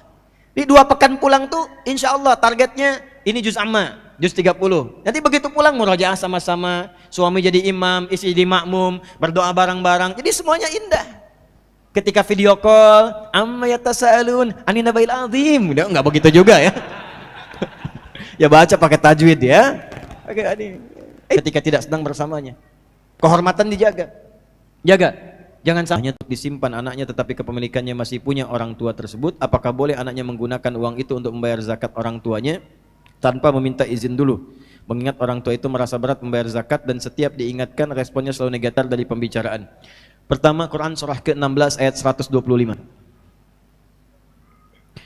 A'udzubillahi minasyaitonirrajim. Bismillahirrahmanirrahim. Ud'u ila sabili rabbika bil hikmah wal mau'izatil hasanah wajadilhum billati hiya ahsan. Jika ada orang yang belum paham, belum mengerti ketentuan Allah, maka pahamkan dengan hikmah dulu. Apalagi kalau levelnya di atas, jangan masuk lewat nasihat. Karena orang di atas itu biasanya jarang ingin menerima nasihat. Ya, inginnya memberi nasihat. Jadi kalaupun masuk gak langsung diterima. Ya, makanya apa yang harus dilakukan? Yang dilakukan dicontohkan langsung dalam kisah Nabi Musa alaihi salam, yaitu berdoa kepada Allah Subhanahu wa taala untuk melembutkan hatinya. Jadi kalau ada yang keras, doa dulu supaya lembut. Kalau keras ketemu keras, pecah nantinya. Orang Arab mengatakan al-hadidu bil hadidi yuflahu. Batu ketemu batu, pecah nantinya. Maka apa yang dilakukan? Bangun di waktu-waktu mustajab. Dan di tempat-tempat yang mustajab. Kayak sekarang nih, di majelis ilmu, berdoa. Mohon kepada Allah untuk melembutkan hati ayahanda, hati ibunda. Bangun tahajud. Ya. Kalau perlu nanti bisa ikut, misalnya di samping ibu, ikut tidur sama-sama, malamnya bangun tahajud. Lalu berdoa kepada Allah, enggak usah ngasih tahu orang tua, berdoa aja minta. Ya Allah, Sayangi ayahku, sayangi ibuku ya Allah, hartanya. Muliakan kami, ringankan hisab kami di akhirat nanti. Minta dengan tulus, dengan mohon pada Allah. Ya Allah, berikan kesempatan untuk berbakti dalam kebaikan. Terima kasih Engkau mengizinkan kami sholat. Ya Allah, jangan jadikan harta kami dari orang tua menjadi beban yang memperlambat kami ke surga. Jangan jadikan beban yang menghinakan kami di dunia. Ya Allah, ringankan kami untuk beribadah kepadamu lewat zakat. Minta sekali, gak usah bilang orang tua. Sekali, 2 kali, 3 kali, insya Allah dalam waktu-waktu tertentu melembut hatinya walaupun Anda tidak menyampaikan kata-kata itu langsung kepadanya. Tidak. Ini pernah ada kasus sering saya sampaikan, saya balik ya, kasusnya terbalik. Ini anak diminta sholat oleh ibunya gak mau. Capek. Ini kisah nyata. Saya sering sampaikan berulang-ulang. Datang kepada kami konsultasi. Ibunya sudah haru. Ya, nitikan air mata, anak saya nggak sholat Ustaz. Saya takut dihisab di hari kiamat bagaimana. Udah ibu sampaikan berulang-ulang, bagaimana responnya, cuek dia. Udah bu, nggak usah disampaikan lagi. Ibu malam ini tidur di sampingnya, temani. Malam bangun sholat. Ibu nggak usah minta anaknya bangun. Ibu sholat minta kepada Allah. Mohon doa kebaikan, ya Allah. Engkau yang telah amanahkan dia kepadaku, aku yang mengandungnya, aku yang melahirkannya. Jangan jadikan ia ya Allah menyulitkan hisabnya di hari kiamat karena kelalaianku. Ampuni dosaku ya Allah. Kalau belum mampu menjadikannya sebagai hamba yang taat, minta maaf, minta ampun sama Allah. Doa aja bu. Nanti lihat 3 hari kemudian, ibu silahkan lihat apa yang terjadi. Itu 3 hari kemudian, ibunya datang pagi-pagi jam 7. Wajahnya sudah gembira, tangannya megang nasi uduk. Dari jauh, Ustaz katanya. Masya Allah, ibu senang sekali. Iya katanya, alhamdulillah anak saya sudah sholat. Oh, kok bisa saya bilang. Rupanya di malam ketiga itu dia bangun, dia nangis, langsung dia peluk ibunya. Mama, maafkan saya, saya tidak bermaksud begitu mama. Kan? Saya pengen sholat. Tapi keluarlah kata-kata yang itu menjadi kunci. Saya kan nggak sholat karena mama, papa lu kan nggak sholat juga. Tuh, papa lu nggak sholat juga, bapaknya jadi contoh tuh. Masuk kan? Hebat-hebatnya antum di luar, pulang ke rumah itu anak tuh nunggu bapaknya. Bukan status antum di kantor. Antum direktur di kantor, pernah nggak pulang nyampe rumah dipanggil, Pak Direktur? Enggak kan? Ayah, papi, itu kan? Saya di sini Ustadz, di luar saya dipanggil Syekh, ada yang manggil Kiai. Tapi apakah saya pulang ke rumah dipanggil demikian? Ustadz? Enggak. Anak saya yang kecil usia 2 tahun nunggu malam-malam. Begitu saya datang, Buya! Mereka ingin bapaknya, ingin buyanya. Buya! Ayo, yuk, main kuda-kudaan yuk. Ingin ada yang nunjukkan gambar, sampai sekarang saya masukkan ke tas saya. Nunggu kami pulang, kadang sehari 2 hari malam pulang, cuman buat nunjukin, bikin gambar. Bapaknya jadi berangkat untuk mengajar. Dia tulis di bawahnya, I love you Buya. Saya bawa terus tuh, saya bawa. Dan itu mahal teman-teman. Mahal gitu ya. Jadi saya pikir yang pertama doakan dulu. Yang kedua, kalau sulit seperti itu, isi lingkungannya dengan informasi-informasi seputar zakat. Bacaan-bacaan zakat, dengarkan ceramah-ceramah seputar zakat. Undang ya ustadz untuk memberikan pencerahan misalnya. Ya Pak, udah lama kita kayaknya ya nggak pengajian misalnya di rumah. Atau ada ustadz bagus nih begini-begini dan sebagainya. Boleh nggak kalau kita ke rumah kita undang begini-begini? Ya. Datang ke rumah, jadi datang lewat orang lain, orang ketiga. Share, ya atau misalnya yang dikenali dari temannya, ceritakan tentang keutamaan zakat dan sebagainya. Jangan diceritakan bapaknya belum bayar zakat. Ya. Ceritakan yang umum tentang zakat, Pak. Keutamaan bagaimana, begini, tolong dong share sama papa supaya semangat beliau. Ya. Itu masuk lewat situ dulu, lewat situ. Ya mudah-mudahan dengan skema seperti itu, nanti datang mau'izatul hasanah, kalaupun diskusi sudah ada bahan. Dan insya Allah lebih termotivasi. Masuknya lewat hati. Kalau nggak sampai kepikiran, masuk lewat hati. Apakah boleh yang dititipkan ke saya dikeluarkan? Tidak. Tidak. Karena kalau titipan bukan mutlak kepunyaan Anda. Ya, harus disampaikan terlebih dahulu. Disampaikan terlebih dahulu. Karena kepemilikannya masih bukan di Anda, kepemilikan di orang lain. Ya, di pemilik asalnya. Kecuali kalau itu sudah menjadi bagian dari Anda misalnya, yang atau diberikan wewenang, ini punya papa tapi bebas terserah kamu mau gunakan apa misalnya. Ya, maka Anda gunakan sebagai bagian dari zakat, itu sah untuk dilakukan. Jelas ya? Izinkan saya turut mendoakan semoga Allah Subhanahu wa taala melembutkan hati beliau dan memberikan hidayah serta taufik kepada beliau dan menjadikan beliau insyaallah termasuk dalam golongan yang diridhai oleh Allah Subhanahu wa taala. Baik, kita punya 5 menit lagi. Assalamualaikum warahmatullahi wabarakatuh Ustaz. Waalaikumsalam warahmatullahi wabarakatuh. Maaf Ustaz izin bertanya, saya langsung ke pertanyaannya. Saya sering melakukan hal yang tidak semestinya. Saya menyadari akan hal itu salah. Namun lagi-lagi saya melakukan kesalahan atau dosa tersebut dosa tersebut. Terlebih susah dalam mengendalikan syahwat dikarenakan pengalaman buruk yang pernah saya alami di waktu sebelumnya. Apakah saya masih diberikan kesempatan untuk memperbaiki semuanya Ustaz? Quran surah keempat An-Nisa di ayat yang ke-17. A'udzubillahi minasyaitonirrajim. Bismillahirrahmanirrahim. Innamat taubatu 'ala Allahi lilladzina ya'maluna as-su'a bijahalatin tsumma yatubuna min qarib. Orang-orang yang mau kembali kepada Allah dengan taubat itu, maka lakukanlah ketika ia sadar ia salah, segera taubat. Ya. Jadi taubat itu jangan ketika Anda kerjakan, misalnya terjadi lagi Anda simpulkan enggak diterima. Jangan begitu. Maksudnya terus taubati sampai di titik Anda menyesali itu. Jangan berhenti. Ya. Makanya disebutnya dengan tawab. Allahnya menerima tawab, hambanya menghadap tawab. Jamaknya tawabin. Nah, orang yang terus begitu dicintai oleh Allah. Dalilnya mana? Quran surah kedua Al-Baqarah di ayat ke-222. 222. Kan? Innallaha yuhibbut tawwabina. Innallaha yuhibbut tawwabin. Allah sangat mencintai orang-orang yang terus bertaubat. Salah, taubatin lagi. Salah, taubatin lagi. Salah, taubatin lagi. Sampai kita merasakan titik jenuh dalam bermaksiat dan kembali kepada taubat. Nah, bagaimana mendorong supaya kuat pengaruh taubatnya? Satu, kata para ulama mengatakan, ketika Anda terdorong berbuat maksiat karena dorongan syahwat itu, bayangkan saat itu diwafatkan oleh Allah. Itu cara menghentikannya. Ya. Ada dorongan syahwat nih. Ya. Ketika akan terfikir untuk melakukan, bayangkan, rasakan bagaimana kalau diwafatkan saat itu. Nah, itu akan menghentikan seketika. Ya, seketika itu akan berhenti. Nah, setelah itu bagaimana? Cari suhbatus sholihin, bergaul dengan orang soleh yang menghindari lingkungan tadi. Ya, kalau tayangan, hilangkan tayangannya, ganti dengan yang baik-baik. Bacaan, mulai hilangkan yang buruk, ganti dengan yang baik. Untuk menemukan itu, bergaul dengan orang soleh. Lihat, Anda pelajar di kampus, cari orang soleh. Ya, temani dia terus. Temani, supaya mendapatkan bagian dari kesolehannya. Setelah itu, latihan selanjutnya yang pertama, salat. Karena salat itu kuncinya. Inna salata tanha anil fahsya'i wal. Nah, syahwat itu munculnya dari fahsya. Pornografi, porno aksi, LGBT, kata-kata jorok dan lain sebagainya, itu dari syahwatnya fahsya. Pencegah utamanya adalah salat. Maka dalam sujud mohonkan khusus kepada Allah supaya bisa dibimbing, diberikan kekuatan oleh Allah untuk mengendalikan syahwatnya.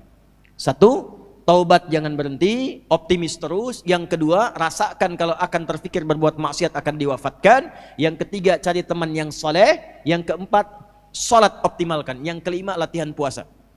Gitu ya. Sebab puasa itu paling efektif untuk bisa mencegah maksiat. Ya, Anda kalau syahwat sedang muncul, sedang puasa, nggak akan dilakukan. Berat untuk melakukan itu. Minimal pertama takut batal puasanya. Takut batal, kesananya lagi itu akan terbiasa. Ya, akan terbiasa. Ya, yang biasa buka juga kalau puasa kan memang setengah-setengah dulu. Ya, kan dulu pernah saya waktu di Kalimantan ada cerita dari Sumedang. Preman tobat, pensiun. Kemudian dia puasa. Ya, begitu dia lewat lihat rumah makan tuh. Rumah makan kok buka. Wah, jiwanya muncul lagi, datang ke situ gebrak. Pak, apa enggak tahu ini waktunya puasa? Jangan begini dong, tutup katanya. Tutup. Jangan kelihatan orang, tutup. Begitu ditutup, udah selesai, es teh manis satu, Pak. Rupanya dia cuma sanggup sampai siang. Tapi alhamdulillah kan sudah mulai kan. Besoknya tambah lagi. Makanya sebelum nanti masuk Ramadan nanti kita belajar. Ya, di awal bulan ya di Tanah Kusir. Kita akan belajar salah satunya adalah latihan puasa sunnah. Itulah sebabnya nanti kenapa Sya'ban Nabi banyak puasa sunnah. Ya. 3 menit lagi. Assalamualaikum Ustaz, izin bertanya. Apakah Isra Mi'raj itu bertepatan dengan tanggal 27 Rajab dan apakah hadis-hadis yang berkaitan dengan keistimewaan beribadah pada waktu itu hadis-hadisnya sahih? Isra dan Mi'raj peristiwanya nyata, ditetapkan alam Al-Qur'an, dirinci dalam hadis. Saking pentingnya peristiwa ini, bahkan suratnya dinamai dengan surat Al-Isra. Surah ke-17. Lalu perjalanan singkatnya, kisah singkatnya di Quran surah 53 An-Najm. Wan najmi idza hawa ma dhalla sahibukum wa ma yantiqu 'anil hawa in huwa illa wahyu yuha 'allamahu syadidul quwa. Nah, dari sini 'allamahu syadidul quwa sampai ke ujungnya sampai inda sidratil muntaha, itu peristiwa Mi'rajnya. Isra'nya di Al-Isra ayat 1. Subhanalladzi asra bi'abdihi lailan minal masjidil harami ilal masjidil aqsa alladzi barakna haulahu linuriyahu min ayatina innahu huwas sami'ul basir. Hadisnya rincian detailnya di mana? Disebutkan oleh Imam Muslim dalam Kitabul Iman. Sahih Muslim itu ada 54 topik. Lihat topik pertama Kitabul Iman. Subtopiknya nomor 74 di halaman 76. Hadis yang nomor 162 sampai 168. Paling kanan sebelah atas. Kalau terbitan Daru Ihya'it Turathil Arabi. Kitabnya sama dengan saya, halaman 76. Subtopik ke-74, bunyinya Babul Isra di Rasulullah sallallahu alaihi wasallam ila samawati wa fardhis salah. Hadis yang nomor 162 dimulai dari situ peristiwanya. Ya, diterima dari siapa? Imam Muslim menerima dari Syaiban bin Dharruq. Syaiban bin Dharruq menerima dari siapa? Hamad bin Salamah. Hamad bin Salamah menerima dari siapa? Thabit al-Bunani. Thabit al-Bunani menerima dari siapa? Anas bin Malik. Dari Anas bin Malik ini banyak peristiwa Isra diriwayatkan. Ternyata ketika diriset, Isra Mi'raj itu diriwayatkan lebih dari 16 sahabat senior. 16. Ada Anas bin Malik radhiyallahu taala anhu, ada Hudzaifah al-Yamani, ada Abdullah bin Mas'ud, ada Sayyidina Ali bin Abi Thalib radhiyallahu taala anhum jami'an. 16 sahabat utama. Terkait dengan waktunya pertanyaan Anda, ulama berbeda pendapat terkait dengan waktu kepada 5 pendapat. Ada yang mengatakan di awal masa kenabian di situ diisrakan. Ada yang mengatakan di bulan Rabiul Awal. Ada yang mengatakan setahun 2 bulan sebelum peristiwa hijrah. Ada yang mengatakan sesaat setelah Sayyidah Khadijah dan paman Nabi Abu Talib meninggal dunia. Ada pendapat 27 Rajab disampaikan oleh Syekh Al-Mansur Furi. 27 Rajab ya setelah wafatnya Sayyidah Khadijah dengan paman Nabi Abu Talib. Wafatnya itu di bulan Ramadan. Tapi tidak di tahun yang sama. Kalau di tahun yang sama sudah lewat Rajab. Di tahun berikutnya sebelum hijrah. Nah, ini dianggap sebagian dari pendapat yang terkuat, rinci dengan bulan dan tanggalnya. Yang lain tidak merinci tanggal, yang lain cuma menyebutkan bulan atau waktu kira-kiranya. Nah, kenapa terjadi perbedaan pendapat seperti ini? Biasanya dalam fikih, kalau terjadi perbedaan dalam waktunya, memang yang bukan esensial di waktunya. Karena inti Isra Mi'raj itu bukan untuk mencari waktu, tapi untuk mengambil hikmahnya. Pelajarannya bukan di waktu. Biasanya kalau pelajaran bukan di waktu, nggak akan dirinci oleh Allah, nggak akan dirinci oleh Rasulullah. Sama dengan begini. Ada yang bukan di orangnya, bukan namanya, tapi perilakunya. Contoh, kenal Fir'aun?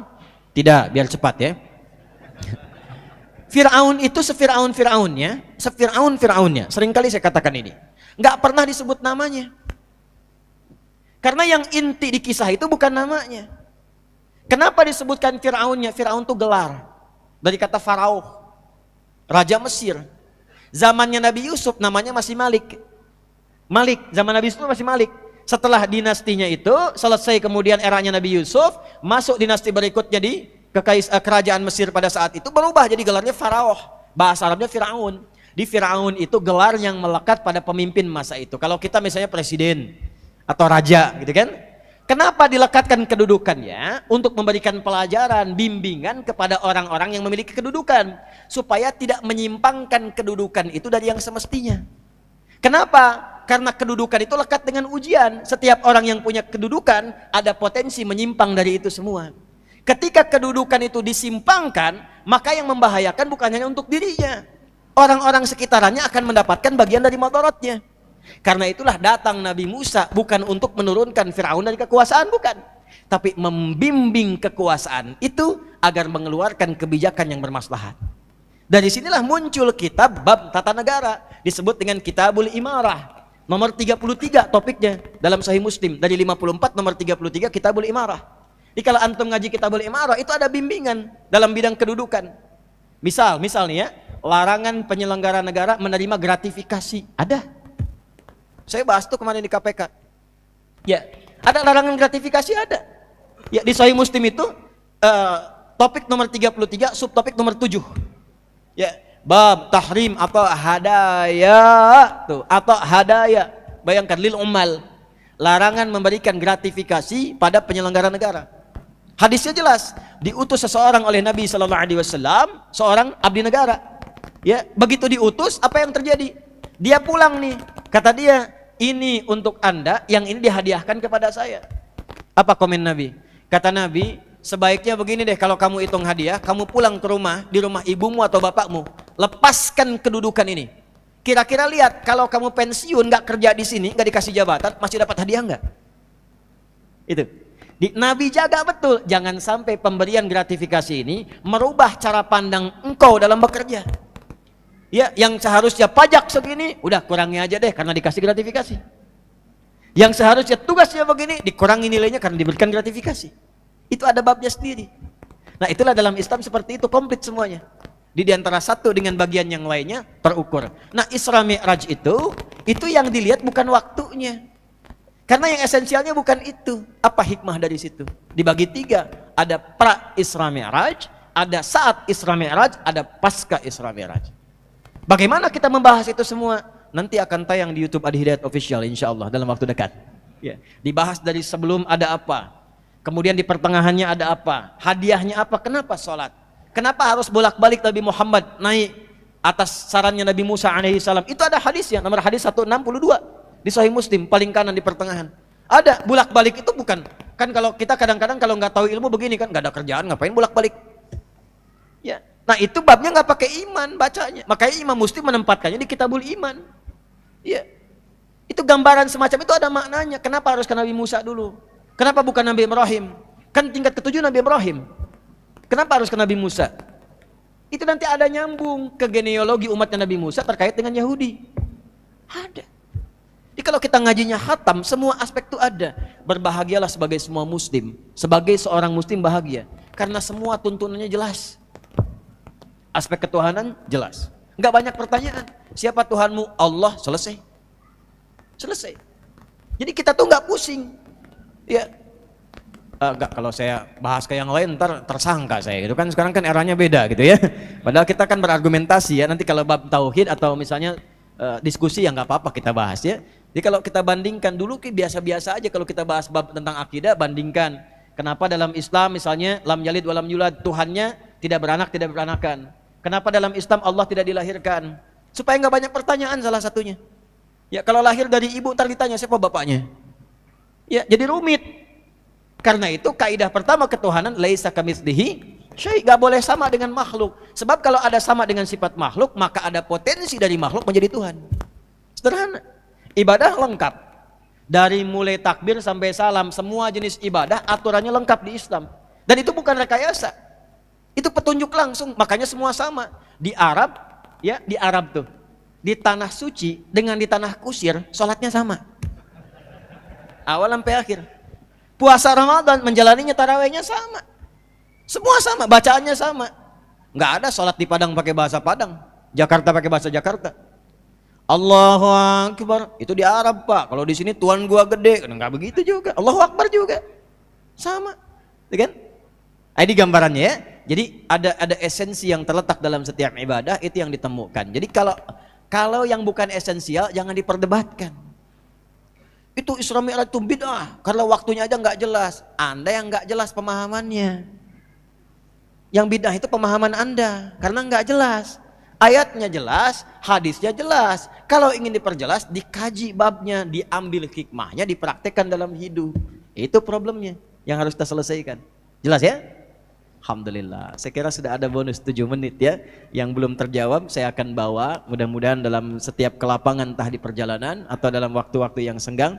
Insya Allah staf saya akan menghimpun. Kemudian kita jawab, mungkin bisa dilihat di tayangan video-video yang bisa kita tampilkan.